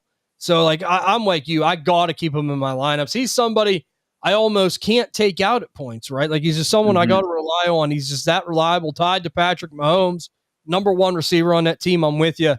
Teixeira, I'm going to go with my wide receiver start here for week 12, and it's going to be a guy that I'm just really worried about. I just have a bad feeling, and it's going to be Rome Odunze going up against the Pittsburgh Steelers this week. Oh, man. I mean, it just kills me, man. It just kills me. I think Colston Loveland could be a sneaky good play too, but there's my tight end start of the week, everybody. TJ spoiled it. I picked a bear. There you go. Yeah, Teixeira's been around enough. He knows I always say start tight ends against the Steelers. He knows all about it. But let me just say, Rome Odunze is another one. The Steelers have allowed the most fantasy points per game to receivers this year.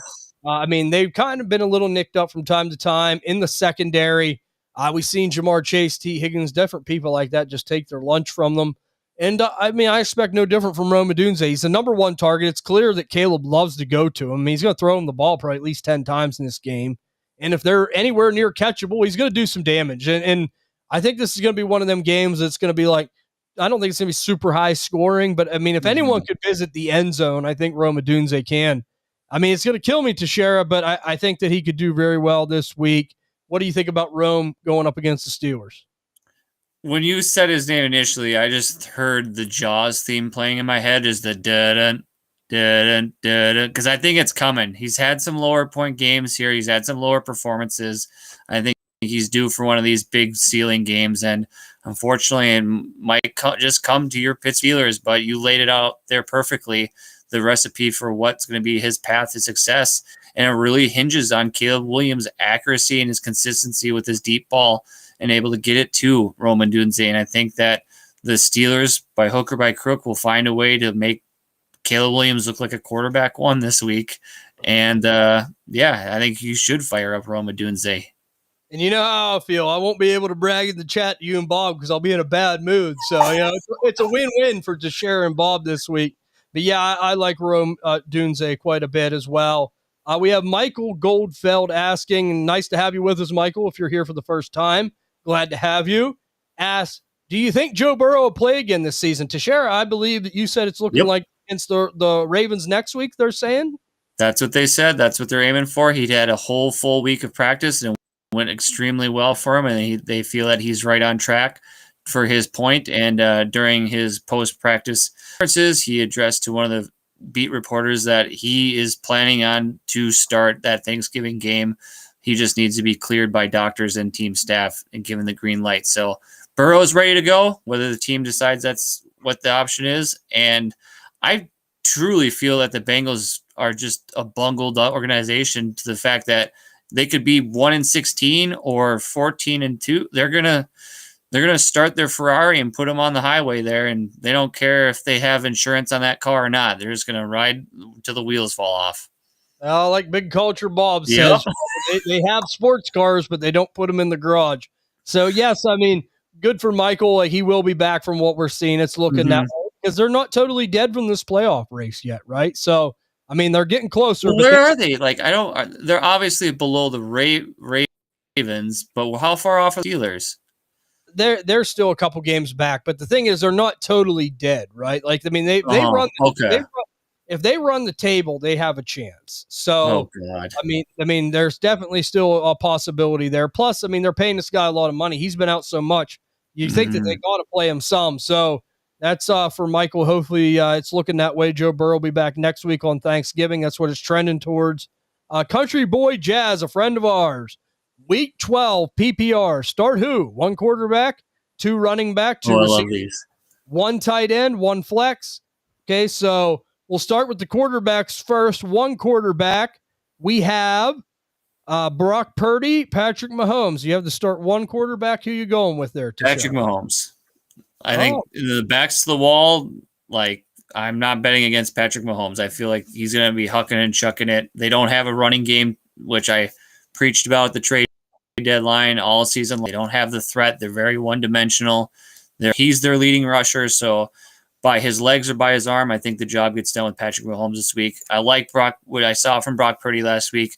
I've never been really a fan of him. I feel like he's a system guy, and he's really working the Kyle Shanahan system really well. It was good to see he came back last week fully healthy with his connection with Kittle, those other targets, playing well.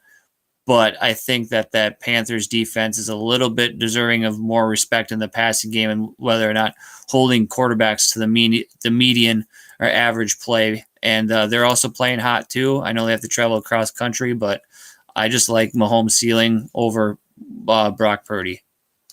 Yeah, but it is a muck-up game against the Colts, though. That's why. So let me just say, I think I'm going to lean Brock Purdy here. I mean, I was against him last week, but man, oh man, Kyle Shanahan, it just seems like it's too safe for me, right? I think it's safe of 18-ish points with maybe more there, but you're right. Carolina's coming on, but I think I'm going to lean Purdy. So we're different there. So running back, we start 2, CMC, Aaron Jones, Kenneth Walker, Tucker, Benson, Rodriguez, start 2. Okay, Benson and Rodriguez have already been ruled out, one by bye, one by injury.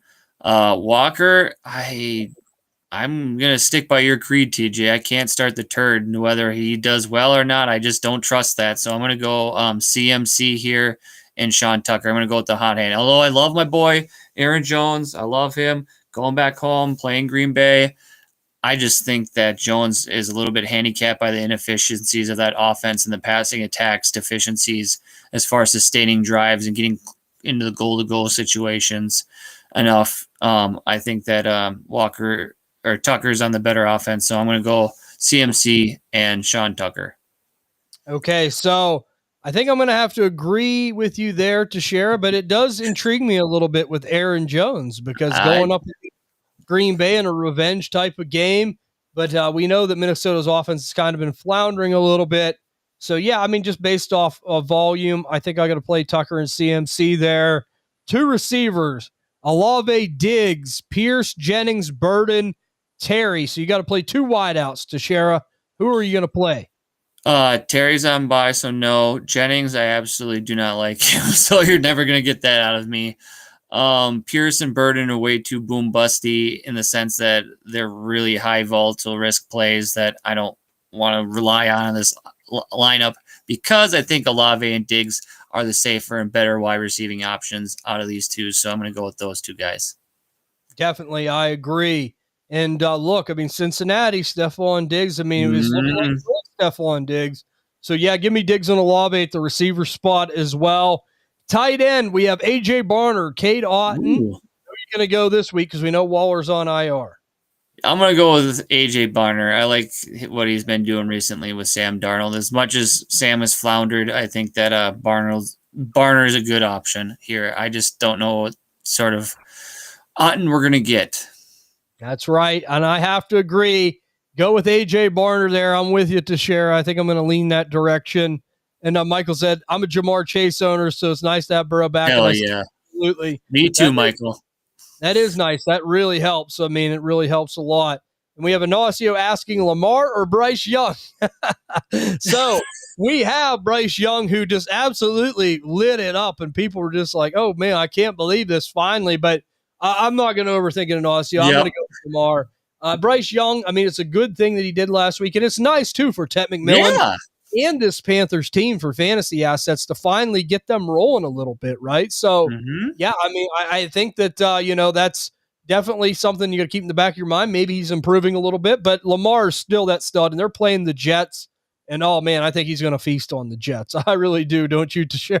I do. You can't overthink this. If this was any like other lower tiered option from Lamar, like I would consider seriously starting Bryce Young, but Lamar is in a tier of his own over Bryce Young still. It was nice to see what he was able to do for that offense because it's actually nice and refreshing to see a little bit more competitiveness and competition coming out of the NFC South. So it's just not the Bucs running the table. So I hope Bryce Young can compound his performances and do well this weekend against the 49ers. And if he is able to do so, tickle me impressed. Consider me intrigued. But I think Lamar is just you got it, right? Yeah, you got to. And the thing is, Kyle Shanahan, he's a good coach. He'll be ready to try to weaken Carolina the best way he can. And believe me, if anyone can figure it out, it'll be him. So Eamon Stir asked, should I start K9 or Michael Wilson PPR? Could also start both against Jettas, which is crazy, but it is it really? I mean, look, with J.J. McCarthy, it has been almost disgusting, but we did talk about Justin Jefferson has historically done well against the Green Bay Packers. I mean, it's a proven fact.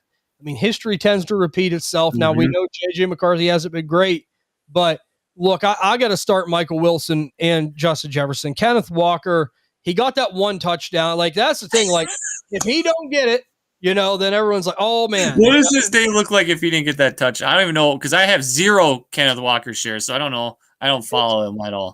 It's terrible, but he's questionable this week. And and Zach Charbonnet is more than capable. They don't got to force him out there, right? I don't think the matchup's that great. I mean, I don't think it's horrible, but I don't think it's that great. So I just going to start Michael Wilson, Jacoby Brissett. They have that connection. And Kenneth Walker being banged up, I just don't know if I trust. I mean, it's hard to trust him to begin with. You know how everyone feels. I feel about Kenneth Walker. Everyone knows that. But I definitely can't start him this week or trust him. I got to go with Michael Wilson and Justin Jefferson. And I think you agree, Teixeira. Absolutely. In a PPR league, for sure. And like I said, guys, thank you for everyone new tuning in. Thank you for the new subscribers. That really helps the channel, and we love doing this. You have any question, we'll be happy to answer it. And Amister, we're wishing you good luck. Hopefully that works out for you. But we're going to go. We're going to go with Michael Wilson and keep Justin Jefferson in there. We have Michael start Aaron Jones or the backup Packers running back. Well, the big question is, Michael, is Josh Jacobs going to play? Because Teixeira said, it's looking like they're going to run it right up to kickoff. You're really going to have to watch that. But I think I still got to start Aaron Jones here. I think I do. I said, Emmanuel Wilson looked decent last week, but it was the New York Giants, right? Teams are just really cutting them up like Swiss cheese all over the place, moving the football. Green Bay's a team that can run it. I think the Vikings will have a little something for them. Aaron Jones revenge game. Just give me the more steady hand. I think he's a good for 10 points anyhow, and I'd rather trust that. I don't know how you feel, Teixeira. I love my man. I love Mr. Jones. And I think that the narrative you provided and laid out is very, very good. And I will add this caveat to the Packers defense. They haven't been as stout against the run as they were to start the year off. We saw Tyrone Tracy and Devin Singletary on a Giants team do damage against them last week. So they're battered and bruised in the running game. They're very out of sorts. So I think that it could be susceptible for an Aaron Jones double-digit week, and I'll bank on that versus whatever I can get out of a 60% Josh Jacobs or 100% Emmanuel Wilson. Agreed. And I think with Wilson, no matter what, you're banking on a touchdown, and I hate that. I hate that so much. We have Country Boy Jazz. Forgot my flex of defense. Oh, whoops. Country Boy Jazz, you're such a good friend of ours. If you just say, TJ, stop being stupid and look at the question, I'll answer. We don't have Bob here to vet everything. Yeah. Bob usually is the one that says to me, what are you doing? He's like, you got to look at this stuff. He's not here tonight, but we'll start with the defense first. We have the Rams to share. Okay. We got the Los Angeles Rams, and we have the Packers here for Country Boy Jazz. Who do you like? Because, like I said, I know you know these Packers-Vikings games. How do you feel that might go? And do you think you prefer the Rams here against Tampa Bay? Where are you at? Well, listen closely to how I'm about to break this down. The Rams, they have a good matchup, but they're playing against the superior quarterback in this situation. I think Baker Mayfield will be able to get it figured out, be more conservative and cerebral with the ball, and minimize the turnovers and get the yardage. Maybe not necessarily the abundance of touchdowns, but he'll be efficient in the throwing. And I think the Rams are a little bit more capped at a more like 6 to 10 points for your defense. Whereas the Packers going up against JJ McCarthy, a wounded running game in the Vikings, and also an anemic passing and receiving game. I think that JJ McCarthy, he's been showing it lately. He's due for multiple turnovers. He can do it. He can throw to the other team. He can get sacked. He can lose the ball and fumbles. I like the turnover ratio for the Packers to the Vikings than I more so do the Rams against the Buccaneers. And for that, I'm going to lean in the divisional game because they're muddy, they're gritty, they're grimy, they're dirtier games, and it could look a lot messier. And I'm going to lean on the side of the Packers playing at home in the cold weather. The ball could be a rock. And I think I like that prospect over the Rams and the Buccaneers. Yeah, I have to agree. And we know division games can be mucky sometimes. And I think I got to go with that result as well. And we know the Packers do have a decent pass rush. They can turn the ball over. JJ, a little bit more susceptible to making those turnovers for sure. And I have to agree with you, Teixeira. Give me Green Bay. Now, we got a flex for Country Boy Jazz. We got one of them guys, receiver, tight end, running back. Who are you flexing, Teixeira? Out of all the names that we went over, who's the one player you're going to pop in that flex for him? Because you didn't go Aaron Jones. You went Sean Tucker. So Aaron Jones is on the board. Then I'm going Aaron Jones. Yeah, I like him more than a Luther Burden. I think he's going to be more volume efficient. And then I know I get the appeal of Jennings, whatever. It just makes me gag every time. I'm going to go with my guy Jones over picking Jennings. And I have to agree because I reluctantly said Sean Tucker as well. But I think you got to start CMC, Aaron Jones, and Sean Tucker, right? Because Jones is a pass-catching back. He could catch one out of the backfield and spring it for 40 yards. Oh, yeah. And then the thing is, the receivers are too boom-busty for me for Country Boy Jazz. They're too boom-busty. So, yeah, I think we'll start all three of those running backs, Country Boy Jazz, Sean Tucker, Aaron Jones, CMC. So you can pop one of them running backs in your flex, and we're going to go with the Green Bay defense. So that's the route we're going to go. So we'll just go ahead and go over his lineup very quickly. I said Brock Purdy. Teixeira said Patrick Mahomes. For running backs, we're going to play CMC and Sean Tucker. For wide receivers, we're going to play Chris Olave, Stephon Diggs. For tight end, A.J. Barner. We're going to go for the flex. It's going to be Aaron Jones. And for the defense, it's going to be the Packers. So that's what we have for you, my friend. That's where we would go. So we have Jay Sav asking, trade Burrow for Waddle or McConkey. So I don't know if this is a dynasty or redraft question, Jay Sav, but look, I mean, if I'm going to trade Joe Burrow for one, and I assume it's probably a redraft question, right? Okay. If I'm going to trade, I'm going to assume it's redraft. So if I'm going to trade Joe Burrow in a redraft league, I would much rather have Ladd McConkey. I just feel like there's a lot more reliability there. I don't trust Miami outside of Devon Achane. I think Teixeira will agree with me on that. Yeah, if it's redraft and one quarterback, I go McConkey for Burrow. If this is dynasty and a super flex, I hold on Burrow no matter what. Even like I'm not giving up Burrow for one of those wide receivers in dynasty, but redraft, I'll go McConkey with you. Oh, he said non-dynasty, so.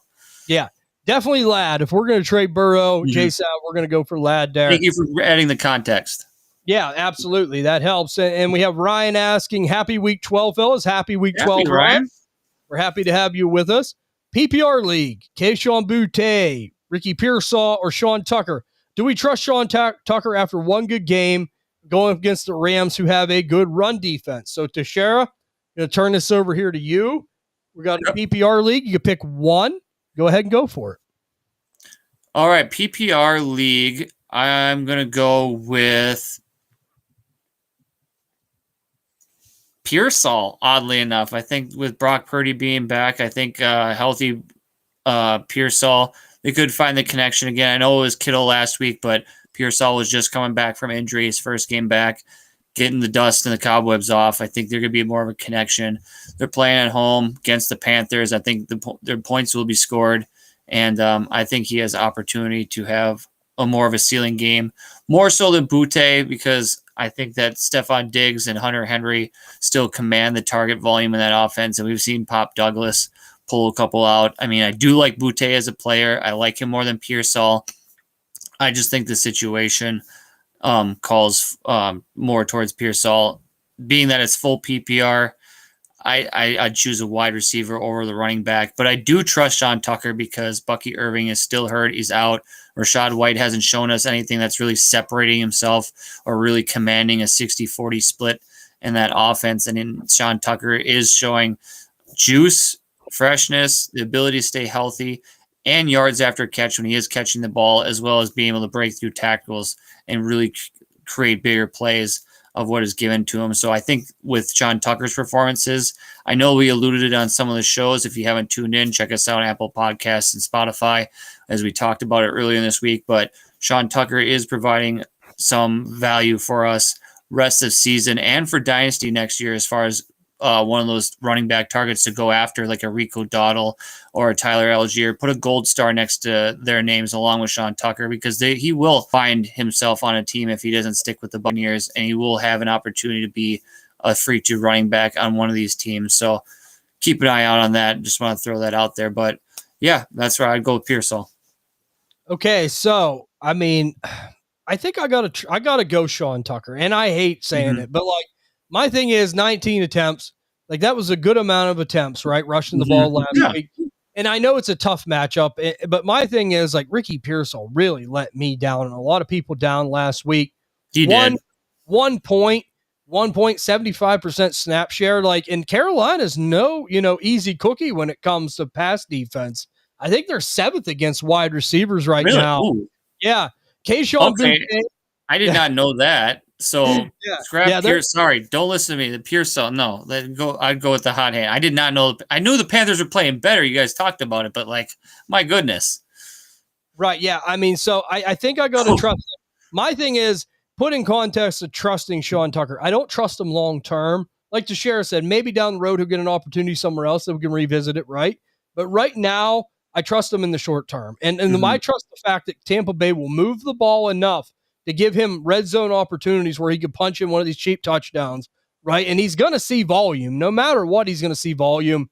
I just think with the 49ers, you're going to see a heavy dose of CMC. You're going to see a heavy dose of George Kittle, right? And I think if that happens, I think that's what's mainly going to be at. And Boutte, I love. I think he's a great player, but like, he could be boomer busty, touchdown or bust. And then to the fact, he's just coming back. Like, we talked about this with New England. They don't got to force nothing. So it was a grade 2 hamstring. So it was more one of the more severe soft tissue injuries, just for context. Yeah, that's something that we got to watch as well here. So we have, let's see here. We have, I think AJ is next. Yeah.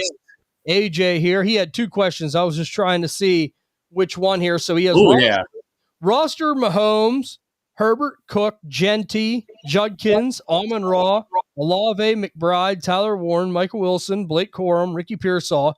Who should I start for running back 2 in the flex? So we need a running back 2. I'm assuming he already started James Cook. That's probably the way I look at it. I don't know if he did or didn't. Maybe he didn't. I guess not. So let's just say James Cook's off the board. So, I mean, I don't know. Let's say he's off the board no matter what, I guess. So Jenny or Judkins really is what it comes down to here, Teixeira. Who you start?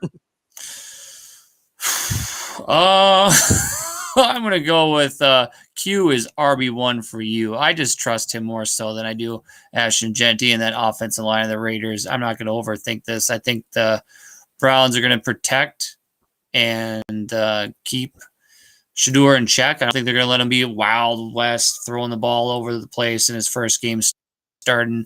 I think we'll get a dose of Judkins and more meaningful volume too. Like I know Genty is a starter there, but it's almost like empty calories at this point with the Raiders offense, especially at the running back position. Like I can see Genty busting one, but against this Cleveland defense, I don't think he's likely to outscore Judkins in his matchup. Yeah, I mean, it's got to be Judkins for me. 7 yards last week against Dallas. Like, I mean, that took all the air out of the balloon. Like, I have a hard time trusting anybody after that, right? And, like, the thing is with Judkins is, like, no matter what, it's going to be 10 points. And that shows you how good he is on a terrible Cleveland team. But Vegas is a team that, has been kind of middle of the pack against the run. But I do think that if anyone could run it on him, I do think that Judkins could. I think maybe they could oppose their will a little bit. So we're going to go Judkins for AJ, which he did start Cook, which I said awesome move. Perfect. But we're going to go Judkins for the running back 2. And then so we need a flex there to Shara, and he gave us some of his options. Amon-Ra, Olave, McBride, Tyler Warren, Michael Wilson, Blake Corum, Ricky Pearsall. Who are you going to go with there for a flex? I mean, if Amon-Ra is a flex, you're looking pretty that's a smash. Like if he's not in your lineup, I'm flexing Amon-Ra against this Giants defense. 100%. So we'll just say Amon-Ra, if he's in your wide receiver spot already. Look, I mean, I don't know how you feel about these 2 tight ends. I mean, would you play them over Chris Olave if Amon-Ra is already in his lineup? You gonna play one of them over Olave? I think I am, just because the better quarterback play coming out of Arizona and the Indiana. I'm not all in on Shook yet. I know he's been getting the best out of Olave these last couple games, but I like the pass volume for McBride. He's obviously number 1 offense, and they're a pass heavy offense at the moment. And Tyler Warren is a necessary guy. To answer your question, I would go with one of these tight ends over Olave. And the more I think about it in my head. So, okay, he's got both of those in. So, okay. Both wide receivers are in. So, basically, okay, he's going to start one of them tight ends. That's where I would be at. Like, if it's either McBride or Warren, play one of them in your flex. McBride's definitely in my lineup. That guy's amazing. Yeah. And then Tyler Warren, I would trust more. Like, I love the Michael Wilson story. And he's somebody I think that if you got off waivers wires, pat yourself on the back. Like he's a good dynasty trade low target at some point here. I wouldn't pay a bunch right now, but I think that I have to go with Warren and McBride. AJ, I would play both of those guys because I'm sure you can't play 2 tight ends, so I'm playing them both. One in the flex, one at the tight end position, which we talked about earlier on these start sit shows. Like, tight ends are flex worthy this year. Like we've been more apt to lean on flexing a tight end than all these wide receiver 3 options. Oh, absolutely. So we're flexing. We're going to play both tight ends, AJ, Tyler Warren and Trey McBride. Play them both. We have Michael here asking, stream Bears defense, Saints or Hawks. So here you go, Teixeira. We got the Bears. We don't know what's going to definitely happen at the quarterback situation. Will it be Aaron Rodgers? Will it be Mason Rudolph? You have the Saints and you have the Seahawks. So Who you fancy there out of them defenses? I've seen one of these three defenses already display the proverbial kill shot on another team this season, and that was the Seahawks against the Cardinals, and they put the kill shot on them right away in the game, forcing multiple turnovers and scoring on defense. I like them the most as the priority start in this. But then after that, I would the Saints against the Falcons. Listen, you got Drake London out, and you got Michael Penix out. They're playing Kirk Cousins. It's going to be a low-scoring game, and they're going to be at home against the Falcons too. I think that this lends into more of a feistier, closer to the vest game for the Saints, so it could be an opportunity for less mitigated points than with the Bears and the Steelers. It could be a shootout. Like, these teams both could be firing missiles on both sides of the ball for each other. So I like the Seahawks first of all, and then if you feeling spicy, I'd take the Saints next. So let me just say this: stream of defense, the Seahawks are number 2, baby, right now. Yeah, the NFL and defense for fantasy football, and they're going up against the Tennessee Titans. No doubt whatsoever. Give me the Seattle Seahawks. I agree with you. Somewhere Slim is smiling. I feel like Slim tonight giving Seattle so much praise. So we have Ryan saying, thanks, boys. We're on the same page. Have Purdy going with Pearsall, too. Okay. So you had Pearsall. So, hey, if you have Purdy, maybe you want to try that, right? I think that would have been my second choice for sure. We have thanks, guys. No, thank you, AJ. We said, we appreciate you tuning in. Good luck in your game. So we have R. Felly asking, hello, gentlemen. Hello, how are you? Hello. Who are we starting for the flex? Singletary, Knight, or Gainwell? Thanks. Oh, okay. So we're really down to the bottom of the barrel. We're pulling those purse strings right now. Where are we going with? Because believe me, I feel for our Felly because I've been here many times. I mean, this is terrible. And sometimes you got to try to really sort through this and hope you make the right call or get lucky. So to share, if you were going to try to get lucky with one of these players right now, who are you going to go with? Oh, man. I think I'm going to lean Singletary because I don't know how I feel about Gainwell in Chicago against that defense and the rushing attack of the Steelers. It's more or less, I don't know this whole Gainwell Warren situation. I don't know what is true, what is false, what to take of it. But I know because I watched last week most of that Packers-Giants game, and Singletary looked really good with the volume he had. He was in the goal-to-goal situations, short yardage. He got one in the end zone. I think he'll probably get some more volume this week against the Lions. How meaningful that is, I don't know. But if I'm going to have to choose between Knight or Gainwell and him, I don't have any confidence in the Arizona running backs so far this year. I know we've mentioned that quite a bit. Yeah, I mean, if you could talk me into Gainwell, I'll lean Gainwell, but right now it's Singletary just because of what I've known, what I've seen as a recency bias. So let me say this. Our Felly's chiming in saying, look, down bad with Jacobs out. And I feel you there, and it is the late game. I will say this, R. Felly, before I do anything, I run this right up to kickoff, right? Like I'm sorting through the internet. I'm looking on my fantasy app, whether it's Yahoo, ESPN, Sleeper. I'm looking for reports. I'm watching the fantasy shows on TV. We'll be here live tomorrow. Or join our Discord, and I will keep you up to date with injury updates as they come. Right. And then the Dynasty DNA morning show will be here. So just keep your eye on stuff because I would play Josh Jacobs no matter what if I could. But I mean, if it's still questionable and you don't have a good feeling about it, I would go with Gainwell. Just for one reason only. They really are trying to get him involved a little bit. I mean, the last 2 weeks, 52% snap share, 63% snap share against Cincinnati. Now, I know the 63% was kind of a blowout, right? They were beating up on Cincinnati pretty good, especially like in the third quarter. But, I mean, look, every game he's given us, a decent, amount of points. I know there's been a couple 3s and 2s in there, but we had 6, 9, 31, 9, 3, 3, 7, 2, and 29, right? So out of all them guys you mentioned, Bam Knight's got a horrible matchup against Jacksonville. Singletary's got a horrible matchup against Detroit. I think Detroit could blow that game open, and if they do, then they're definitely not running the ball, right? You're really relying on dump downs.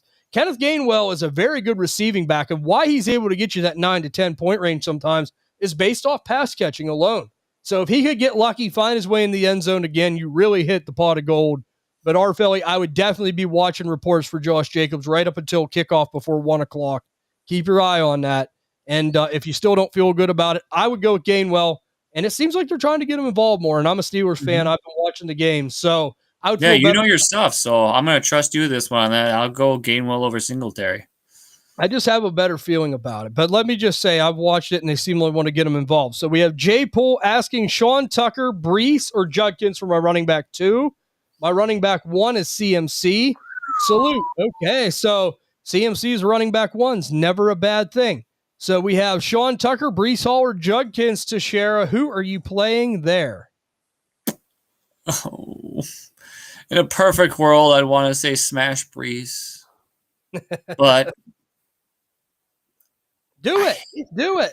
No, I can't because the Judkins matchup against the Raiders is way too juicy with a rookie quarterback at the helm. I feel like they're going to rely on him heavily. We're going to get a high dosage and volume for Quinshon Judkins. He's got the floor of 10, 12 points. We've said it here earlier on tonight. I think he's got a ceiling of 20 to 22 points, and I like that at my running back position. I think that Tucker and Brees will do well. I just feel the coziest starting in my lineup, Judkins at the running back 2 spot, because my running back 1 is CMC, and I know he's going to feast on that Panthers defense and give me a good cushion in my matchups.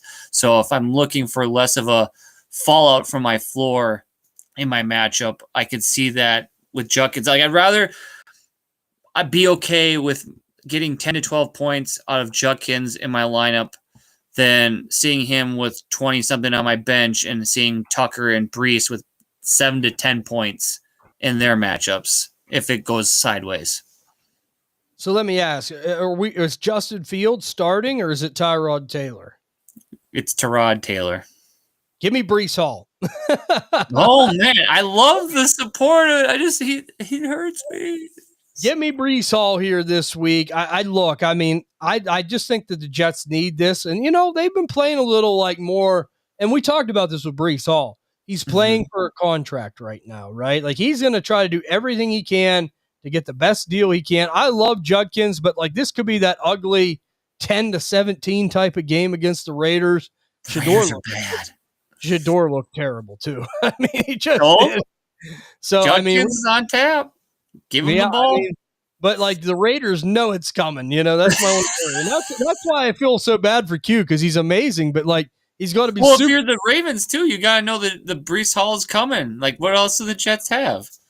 Well, I mean, Tyrod's at least serviceable, though, right? Yes. Like, that's the thing, typically. So I'm going to lean Brees Hall for J Poole. Teixeira's going to lean Judkins. So we have Mac G asking, should I start Pat or Jacoby this week at QB? So there you go. Are you going to start Patrick Mahomes? You're going to put in the ever reliable Jacoby Brissett. You can't believe I'm saying that, can you? Give me my quarterback start of the week, Jacoby Brissett. I'm going to roll the dice there and go with the high scoring shootout of a game with the better matchup as far as their good defenses are going up against. I love what Jacoby Brissett has been doing. He's been a quarterback once he's taken over the role. I think that the Colts Chiefs game is going to be probably a lot closer than we think, or just a lot more. Like I can see the Jaguars Cardinals game being like a 42-35, whereas I can see the Colts Chiefs being like a 28-21 kind of a game. Yeah, and I agree. And it's tough to sit down a player like Patrick Mahomes. But you just got to look in context here. Jacoby Brissett, since week 6, quarterback 7, quarterback 12, quarterback 10, quarterback 10, quarterback 4. Like, I mean, it's just unbelievable. It's a quarterback 1. That's a backup quarterback putting up quarterback 1 numbers. Holy shit. Every week for almost 6 weeks. He's on that offense, too. On that offense. Isn't like a...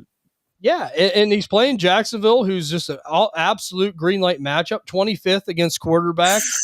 Like, I mean, I just have a better feeling about that. And what's great for Jacoby Brissett and why he's so good for fantasy right now is if the Cardinals are competitive, he's playing well early. He's getting points. If the Cardinals are getting blown out, you have all that time for garbage time, and you're getting points. So it's just like it's a win-win in that scenario for Jacoby Brissett. So I will go that. I think this Colts-Chiefs game will be very competitive, low scoring. It has that vibe to me, and they're going to have to really muck it up. But I'm going to go Brissett too, and Mac G. Hopefully that helps. We're saying that we're picking Brissett over Mahomes. I know what kind of madness all is the times. We have Nikki Lou asking PPR need tight end, trying to package Mason Taylor, Emmanuel Wilson, and a receiver to Kittle or Andrews owners, both under 500. Which wide receiver would you trade, or is it too much? AJ Brown, Alec Pierce, or Troy Franklin? I have Jamar as my number one. Okay, so there you go. What's your thoughts there, Tashara? If you were going to try to package a receiver to go get George Kittle or Mark Andrews, who are you going to package, and which tight end did you prefer there if you had to take one? I'm a contender. I'm a top 4 team. I'm just going to paint out a scenario here. I'm going for the top of the Christmas tree here. I want the star. Give me George Kittle, and I will gladly put A.J. Brown, Mason Taylor, and Emmanuel Wilson, whatever package I need to get done with those combination of players to get George Kittle, because pairing him up with a Jamar Chase as your wide receiver one, that is a good recipe for your fantasy playoffs, having a perennial top 3 tight end and a perennial top 3 wide receiver going into your lineups for your fantasy matchups. I would be okay given any combination of those wide receivers they have with AJ Brown and Franklin. Kittle's the target. I don't want to play around with this Andrew situation. The volume's still low.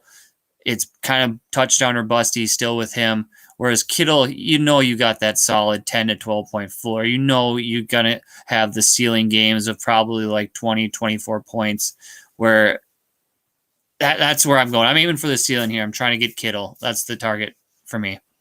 Yeah, and I have to agree. I'm going to try to get Kittle as well. And, just assuming this is a redraft for Nicky Lou here, if it's redraft, I'm definitely going to make it A.J. Brown, because this Philadelphia Eagles passing attack can't be trusted.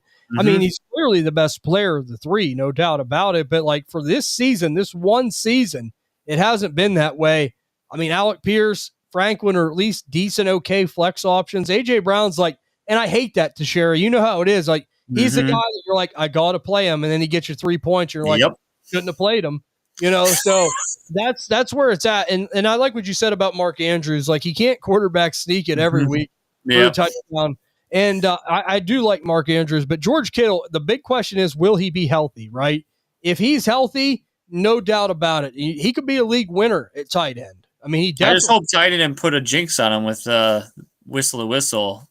Yeah, Ty always, because he's such a Travis Kelce lover. I mean, them two are related, I swear. But all right, you know how it is with him. But all right, so Nikki says, thanks, guys. No, thank you. You're welcome. We appreciate it. Good luck. If you get George Kittle for that, I think you're doing well. I really do. So hopefully you get happy holidays to you, Jay Poole. Thank you. Okay, so we have Bob Helford. I wonder who that is. Whoa, Bob, I don't ever heard that name before. Contending team, trade Jamar for Travion and Tet. Man, oh man, there you go, Tashara. Bob don't play around with redraft. This is a dynasty question from Bob. You know that. Yeah. Contending team, trade Jamar for Henderson and Tet. What's your thoughts on that? I'm there, TJ.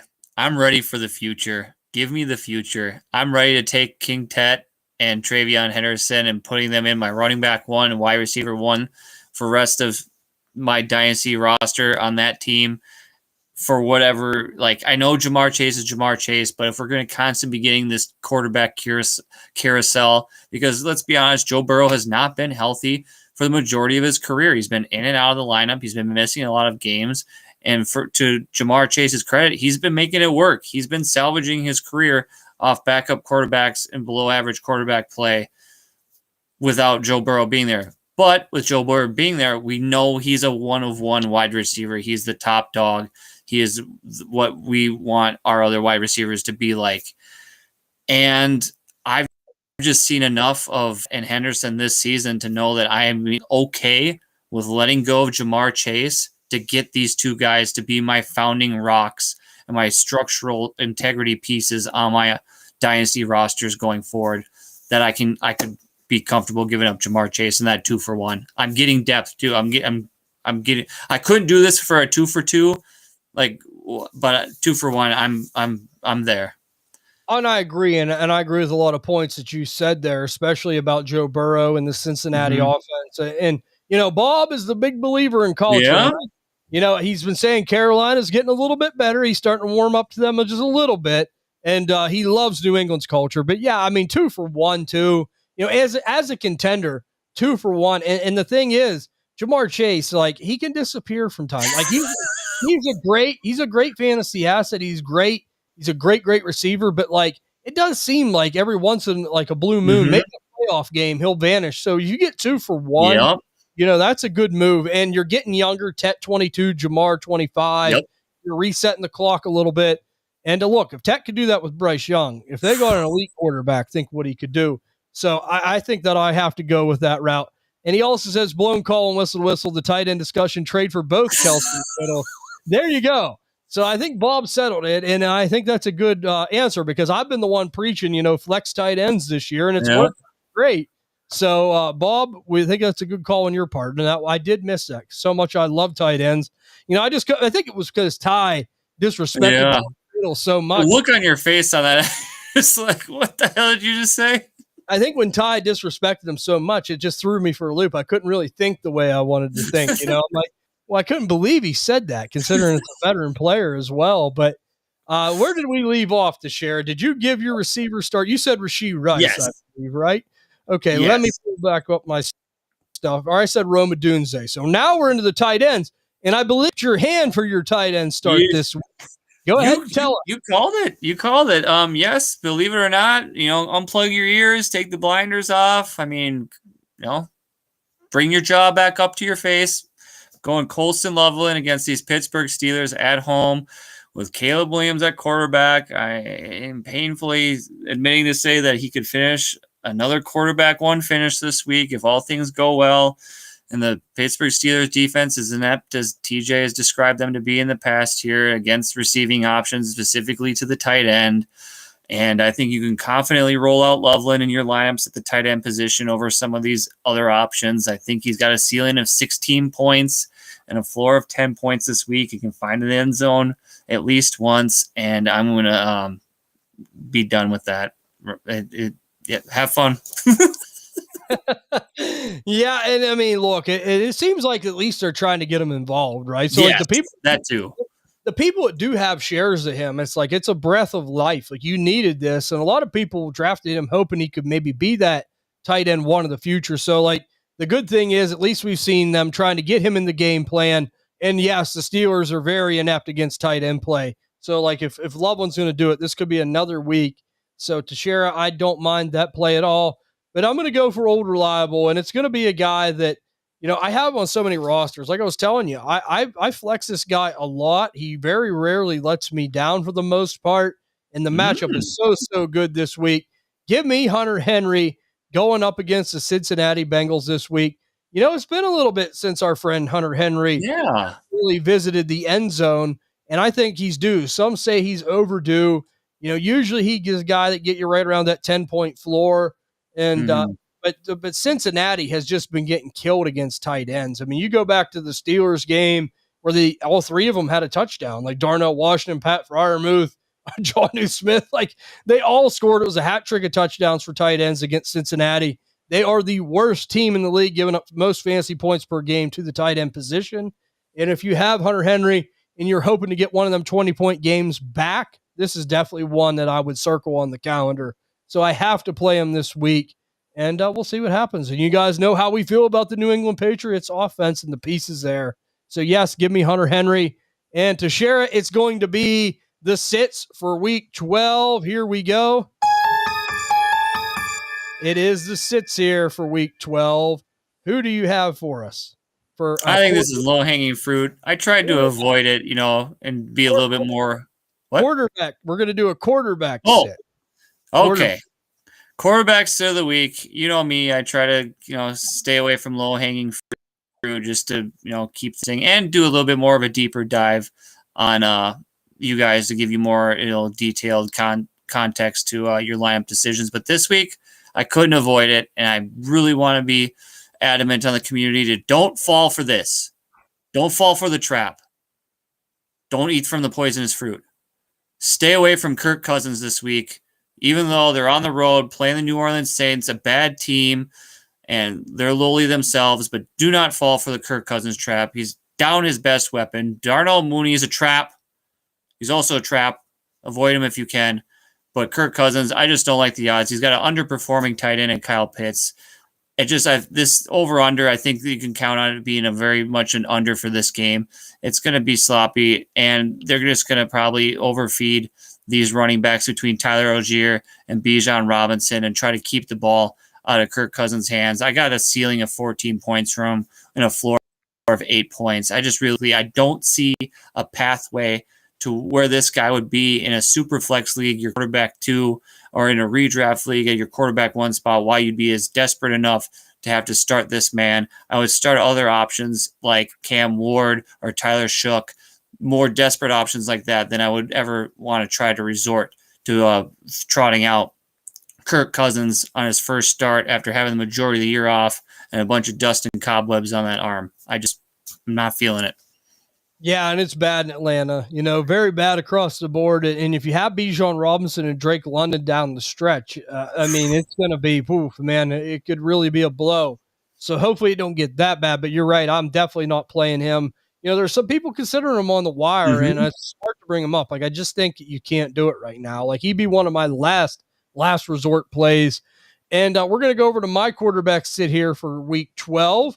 It's going to be a guy that, I said to pick up for week 14 for the one listener here. It's going to be Trevor Lawrence going up against the Arizona Cardinals. Now, oddly enough, as bad as everyone thinks the Cardinals are, they've allowed the 7th fewest fantasy points per game to quarterbacks, right?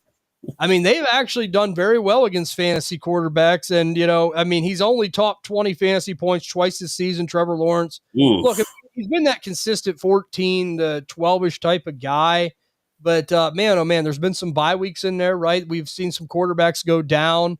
I don't have a good feeling about Trevor Lawrence whatsoever. And the fact that, Arizona, surprisingly enough, has really played well against quarterbacks. I'm going to stay away from Trevor Lawrence this week. Bob says Atlanta's garbage on toast. Absolutely, Bob. Absolutely. I couldn't agree more. It's like that green slime out of the garbage you spread on your toast. That's where it's at for Atlanta right now. And Slim, that's got to kill Slim. We know how he feels. Bob's been on him about this, and believe me, he ain't going to let it slide.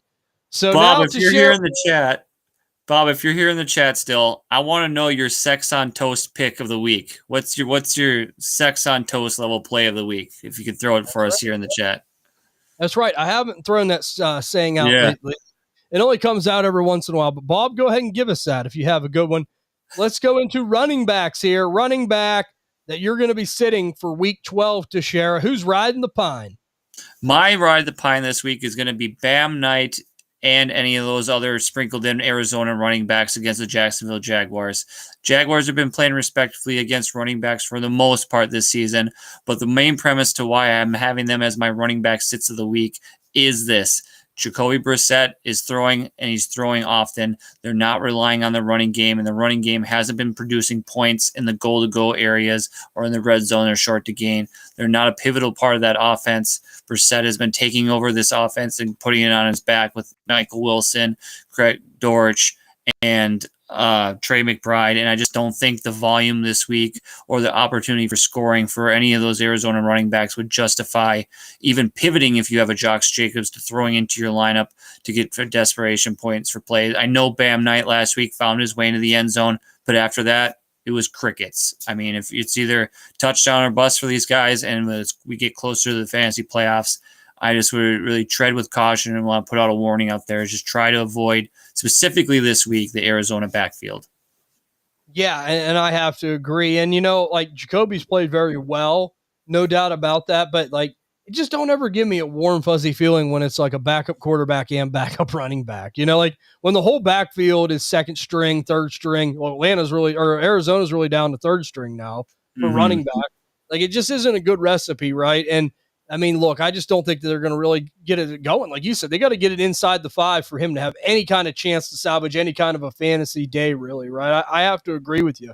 But I'm going to sit down the running backs of the New York Giants this week going up against Teixeira's Detroit Lions. Number one against running backs in fantasy, the Detroit Lions are. And look, I mean, it was good for Tyrone Tracy last week. He got running back 13. I mean, as good as it was, he still wasn't a running back 1.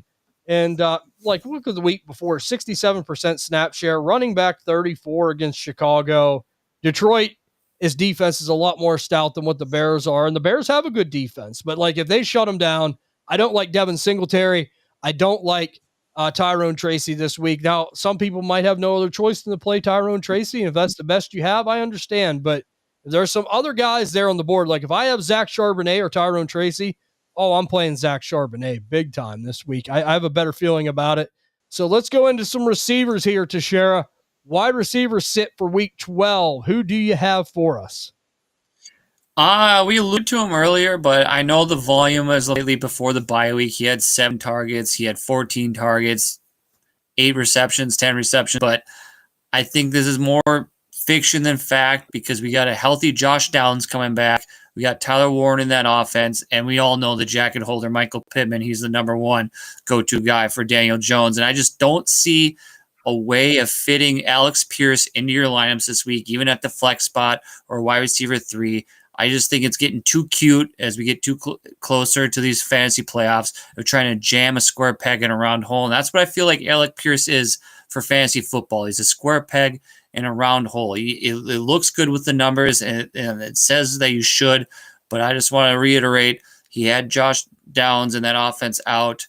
Daniel Jones was playing a little bit underperforming comparatively to the beginning of the year, and some of those bigger plays hit that he's usually known for, and those bigger splasher plays. The City Chiefs will be onto that. They'll keep that under their umbrella, and plays break passer at secondary. So I think Alec Pierce, he's got a ceiling of 10 points and a floor of 6. Proceed with caution if you absolutely have to desperately play him, but I would heavily advise you to pivot off of Alex Pierce, desperate because of bye weeks and injuries, and try to start him. Oh, Teixeira, I love it. I love the call. Bob said that it's a tough call, but Brock Purdy should be a hot QB this week, like Mike Wilson again this week for Arizona. So he does like Mike Wilson. He says, stay away from the game of the dumpster fire game in the week, which is Las Vegas versus Cleveland. You like my apron, Bob? You like I wore this just for you tonight. Yeah. Raiders are cooking, Bob. Yeah, that's what he said. The Raiders are cooking. All right. So we're going to go over to my wide receiver that I'm going to be starting here the wide receiver. I hope I ain't starting him. I'm going to be sitting him. Wide receiver, I'm going to be sitting here for week 12 is a guy that, had a little bit of a pop there for a couple weeks. People kind of got hot and bothered, but there's a new show in town, and I think it's going to affect them. It's going to be Parker Washington of the Jacksonville Jaguars going up against the Arizona Cardinals this week. Look, Jacoby Myers come on last week, right? Like we kind of figured, we know he's the better player. He's starting to get targets. We talked about a tough time that Trevor Lawrence might have. Like I'm going to double down on that and say that Parker Washington's going to struggle as well too. You got to look at this, right? The games he played extremely well, where he's wide receiver 17, wide receiver 15. It was 88% snap share, 87% snap share for Parker Washington. Last week, that dropped to 76%. Jacoby Myers slowly cutting into a little bit of that, right? And the matchup's tough. So I got to stay away from Parker Washington. This could be just a couple points yet again.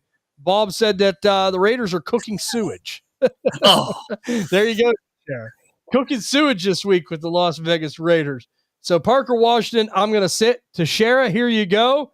Tight end sit. Who do you have for us for week 12? Oh, man. I know we talked about him earlier. We advised him to be used in case of emergency or if you absolutely have to because of the floor and his propensity to get volume in this offense. But despite what we've seen of recency, I'm going to stay away from camps. I think that with Chris Godwin coming back, it has his role in that offense. Tez Johnson is the big play utilitarian guy, and I think that Sean Tucker's got the hot end, and I think the recipe to success for this Buccaneers is if they can establish the running game against this Rams defense and control the clock and the tempo, that they have a better chance of winning this game. And I think that Kate Otten is just too too soft or conservative of play right now where we're trying to get into the playoffs to throw him in your lineup. I got a ceiling of 10 points and a floor of 8 for Kate Otten. I think that a big play, 20-yard catcher, the big chunk of his day, and for the most part, it's very underwhelming, and I'd rather pivot to other options. Yeah, and we know Godwin's back, right? Like we talked. I mean, so there's another mouth to feed for Baker Mayfield. And so we have Bob says, always sit Kyle Pitts. Oddly enough, Bob, that was my sit this week was Kyle Pitts. Yeah! I always do that when you're not here so that everyone knows. But like, I'm getting tired of it too. It's unbelievable. I don't have any shares either, but it's just he's let so many fantasy managers down. I'm glad I never bought into him from the start. And man, he's had like 3 green light matchups in a row, and he's produced like 5 to 7 points. Like it's done. I don't want no part of Kyle Pitts. I'm sitting him as well. I don't care who he's playing. Atlanta's throwing situation's terrible. So Kyle Pitts is my sit at tight end this week, no doubt about it. We have Bob Hope asking, drop Gainwell for Tootin. So there you go, Teixeira. I mean, I'm assuming this is redraft, no doubt about it, or Bayshall Tootin a bit on the wire. But are you going to drop Kenneth Gainwell for Bayshall Tootin here or not? In redraft league, I am not, for all the reasons you laid out earlier in the show. I was unaware of Gainwell's propensity. I was more keen on the Jalen Warren side of it. I didn't know with him stepping in how effective he's been in that offense. And the fact that you say they're generating touches for him, generating opportunities, and trying to get him involved, as pretty as it is sometimes or as ugly as it is.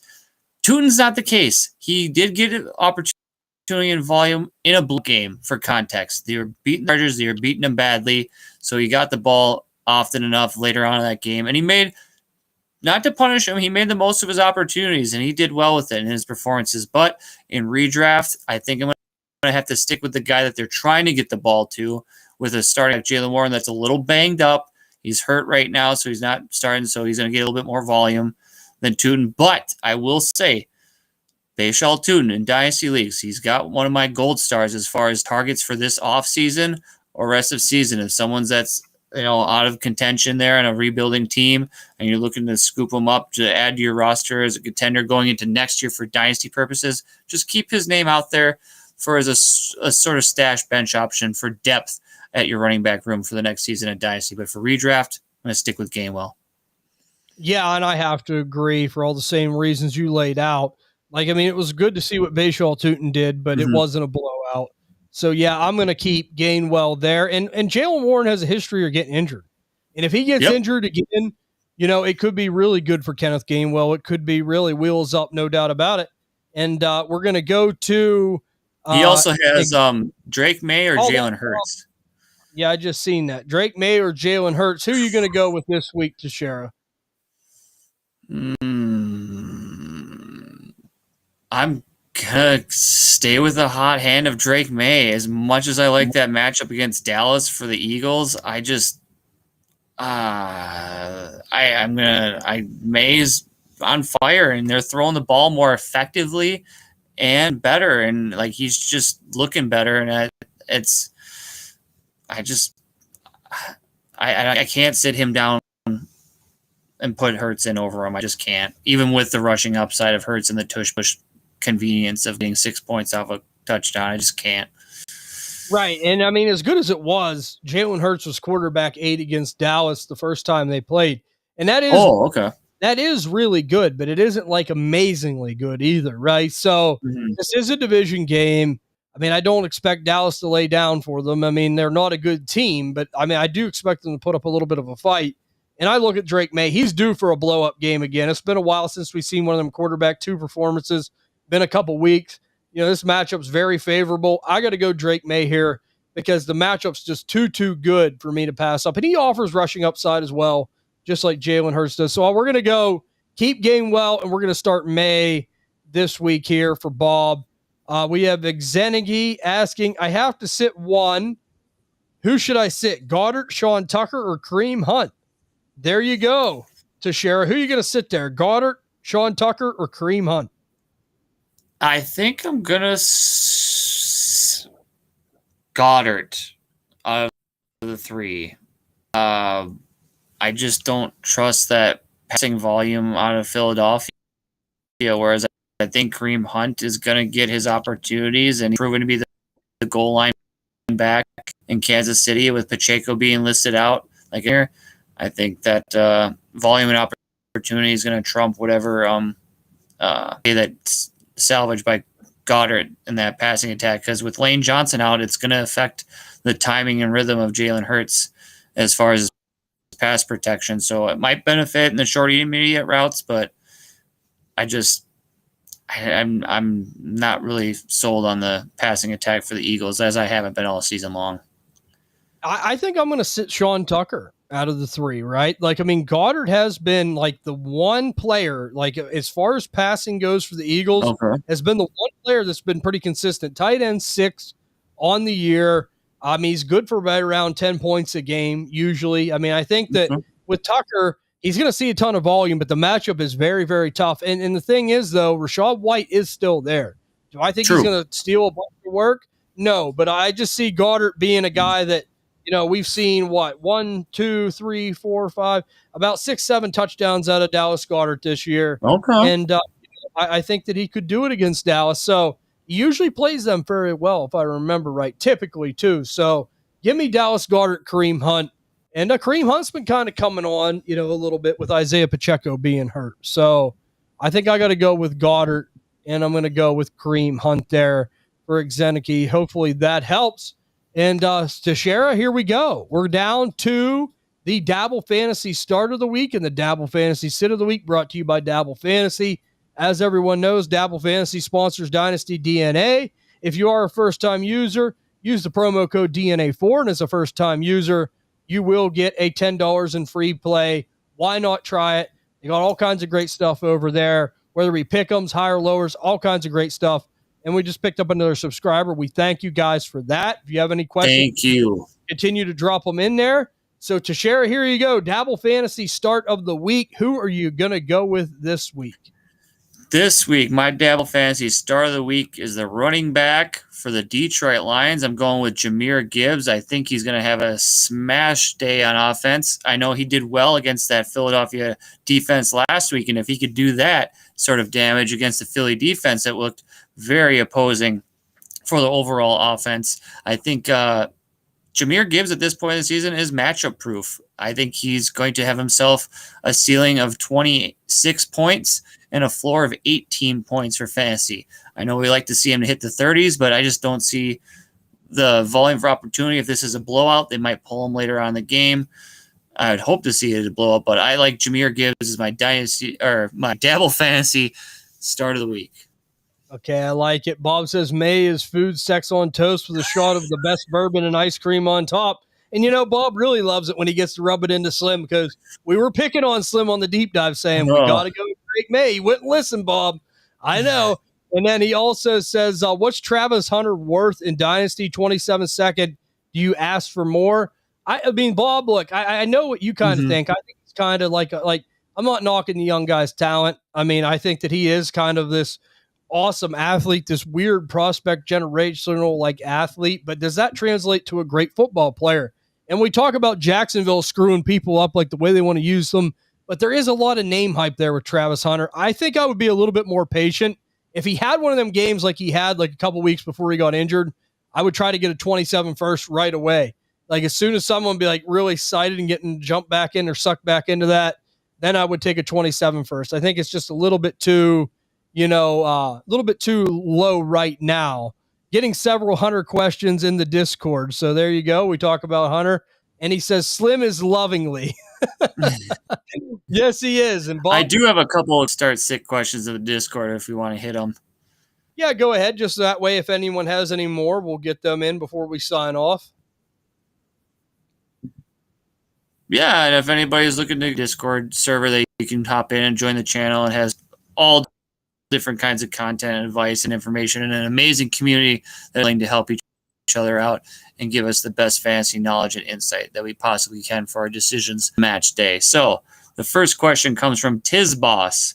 Start 2, half-point PPR. Michael Pittman Jr., Keyshawn Butte, Wan'Dale Robinson, Tajay Spears, Alvin Kamara, and Chris Godwin. Start 2, half-point PPR. Man, half-point PPR. As much as I hate half-point PPR, I think Kamara's got to be 1, and that makes me almost disgusted to say that. And who was the first name? I think he said Michael Pittman, right? Michael Pittman Jr. I'm going to go Michael Pittman, and I am going to go with Alvin Kamara there. I don't know how you feel, Teixeira. For me, I'm going to go Michael Pittman and Wan'Dale Robinson. If there's one more wide receiver that's going to do damage against this Detroit Lions, it's going to be the shifty, nifty connection between Jameis Winston and Wan'Dale Robinson. I think we saw that last week against with A.J. Brown and the Eagles, and I want it to be Kamara so bad, but I just see the cliff, and I hate to say it, but I can't. So I think half point. I think half point is what did it for me, though. I think that's the only thing, because Wan'Dale's a reception kingpin. Yeah, that's the thing. That's the only difference. But okay, so what's the next one we have? Is from Brand PPR. Start Tyler Algier, Parker Washington, Tez Johnson, or Bam Knight. Oh boy, I'll tell you what, that is a tough question there. So, Bam Knight, Tez Johnson. Who was the first ones? Parker Washington, Tyler Algier, Tez Johnson, or Algier. Yeah, it was the one. As much as I hate to say it, I'm going to look at volume. I'm going to play Bam Knight. I don't love it, but I'm just going to hope for a touchdown. I don't trust Atlanta to move the ball enough. I don't think Parker Washington is going to be involved as much as he used to be. So give me Bam Knight there, as much as I begrudgingly don't want to pick him. I think it just makes the most sense for volume. All right. That not bad at all. I think I'm going with Tyler Algier because of just the inability to get the passing game going with Atlanta offense. And I think between Bijan and Algier that they could have enough of a floor game that could give you 10 to 12 points in your in that spot to salvage your day. Whereas I'm just Parker Washington and Tez Johnson, I'm kind of just too risky. You got Godwin coming back, and you have Jacoby Myers, Jacksonville. That's a problem for them two right there. Like I said, the only difference for me is I just don't know if Atlanta's going to move the ball that good. And I don't think Arizona will either, but Jacoby is at least moving the ball for them. So maybe he get one of them fluke touchdowns. All right. So you went going with Algier. Yep.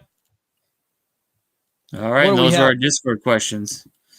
Okay. So we have Bob asking, Dortch or Mac Hollins last spot in his flex. So there you go. You're going to play Mac Hollins or Greg Dortch, Teixeira? I am going to. Wow. That I'm going to go with Dortch because I'll let you. I'm going Dortch, but lay it out for him. Yeah. Well, because, we know Keyshawn Butte's coming back. That's the thing. We got Stephon Diggs, Hunter Henry. I just think Mac Hollins, the snap share is going to go down. Good, bad, or indifferently, Greg Dortch will be wide receiver 2 behind Michael Wilson this week. And believe it or not, as good as Michael Wilson played, Greg Dortch was wide receiver 12 last week. So I'll go ahead and give him the nod. Yeah, Jacoby's slinging that thing, man, all over the field. So give me Greg Dortch. That's unbelievable, isn't it? You never thought Greg Dortch and Michael Wilson wide receiver 1s in the same week. Jacoby's really even more mad at it makes me even more mad at how despicable Kyler Murray is. And you got these wide receivers, you can't find a ways to give them the ball. You have your 32-year-old journeyman back cooking with gas behind you, basically propping up the entire offense for what now? That's because Jacoby could throw the ball. He got an arm, man. He goes against receivers. Watch Kyler be a Raider or a Jet next year. 100%. And I'm pulling or for even a Jacoby Dolphin. Brissett, man. Yeah, and I think Jacoby gets a gig. I really do. Whether it's with Arizona or someone else, I think he gets at least a look to fill in before maybe a bridge opportunity anyhow. So let's go over to my Dabble Fantasy start of the week this week. It's going to be a simple one. It's going to be a guy that's got a great matchup this week. It's going to be Drake May going up against these Cincinnati Bengals. I mean, we got to play Drake May this week going up against Cincinnati, don't we? I mean, he should absolutely crush this team. Shouldn't even be a question. I mean, he could be quarterback one in this game. He really could. I believe that much. That's much of a ceiling possibility. Give me Drake May. He's getting Kayshon Boutte back. Travion's rocking and rolling. All signs point to New England to really sling this thing around. To share a Dabble Fantasy sit of the week, who are you going with? I'm going to go with the man that really hurt our friend Michael Shanuti last week, and he's still recovering from it. So I am going to go with Ashton Genty is my Dabble Fantasy sit of the week going against these Cleveland Brown defense. You got Myles Garrett on the other end. They're really stuffing and being stout against these running backs, and I just don't see a ceiling for Genty this week. We know the floor is 6 carries for 7 yards. His ceiling, I'm going to put a giant red question mark. I don't know what it is, but I know it's going to be hard. I'll give him the benefit of the doubt, being that he's trying his hardest on a garbage team and a garbage offense and a garbage organization that's officially cooked, calling it. I think Genty has a ceiling of 12 points and a floor of, what is it? You got 0.7 because that's what he got last week. Okay, so you are wearing the apron. So yeah, they're cooked. The Raiders are cooked.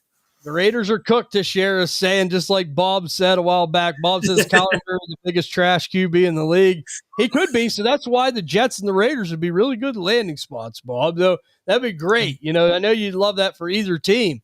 But my Dabble Fantasy sit of the week this week is a guy that you want to talk about disappointing, and this is why I said don't draft him when he was a rookie. I just didn't love it. Xavier Worthy of the Kansas City Chiefs. Yes. You know, we talked about a low-scoring possibility, this Colts-Chiefs type of game. And, man, oh, man, would you believe it if I told you? Now, I know he missed a couple games, Xavier Worthy, but his best finish this year was wide receiver 16 one time. Outside of that, wide receiver 37, wide receiver 29, wide receiver 47, wide receiver 39, wide receiver 59, and wide receiver 58. And when he pulled the wide receiver 59, he had an 83% snap share. So this guy here, it's good to be fast, but it isn't everything in the NFL, right? And I just don't love him this week. Rashee Rice is the guy there. Travis Kelce's coming on. He's just really a indisposable wheel at this point. It's unfortunate. Even in best ball, it's not looking good for Xavier Worthy. We've always said that was kind of like his bread and butter, his make or break thing. I mean, I just, you know me, Tashera. Jameson Williams isn't my favorite player, but I would have took Jameson Williams over Xavier Worthy 100 times out of 100. I mean, he's that much better of a receiver, in my opinion, than what Xavier Worthy is. Now, I got some few people in here. We'll just hang out for one more second. If anyone has any other questions, pop them in. You know, we don't got to get right off. We'll talk for a couple more minutes here. And if you guys want to hop in and ask a question, feel free. We'll just wait a couple minutes to make sure, because I've seen a couple new people popped into the stream. Again, guys, if you are new listening, and I got a question for you, TJ, for your Steelers this week. Would you prefer a Mason Rudolph start for your Steelers, or would you want Aaron Rodgers going up against the Bears? I want Aaron Rodgers going up against the Bears because historically he's done well against that team. But my thing is, like, I'd rather see Will Howard than I would Mason Rudolph, right? Okay. But, like, the Steelers would love playing Mason Rudolph because, I mean, he gives them that 500. It screams 500, right? And that's what they love.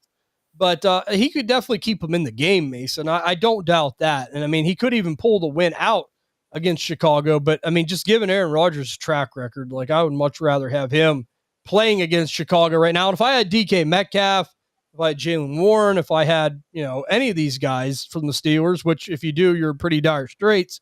But if you have them, you know, I want Aaron Rodgers out there. I feel that gives you your best chance of your maximized points. You know, I really do. And we're going to have to see if we draft a quarterback or not. But like I said, guys, we appreciate everyone that's been tuning in. And thank you to the new subscribers. If you are listening for the first time, please like and subscribe if you're enjoying yourself. And we'll answer every question. And you guys got to remember, too, tomorrow we will be going live for the Dynasty in a morning show. If you didn't get anything in tonight, we will be able to give you that tomorrow, and you could ask your questions there, and we'll be happy to answer them. We usually go live around 11. 11 Eastern time. So if you guys want to ask, we'll be talking about the games and all that tomorrow. Also talking some prop bets, some player bets, things like that for DFS if you guys play, or DraftKings, things of that nature. Bob says, who gets the first pick next season if you had to put money on it? If I had to put money on it, Tennessee Titans, baby. We love it. I mean, why not go back to back? I mean, it's been a disaster for them, and it just doesn't look good. They look like the worst team in the league to me, and there are some bad teams this year, but I think Tennessee, if I had to put it in with the bookies right now, I'd pick Tennessee to Shara. Yeah, if I had to put it on it, I think based off of this team that could right now, just to jumpstart and kickstart the revitalization process off of just a bad year,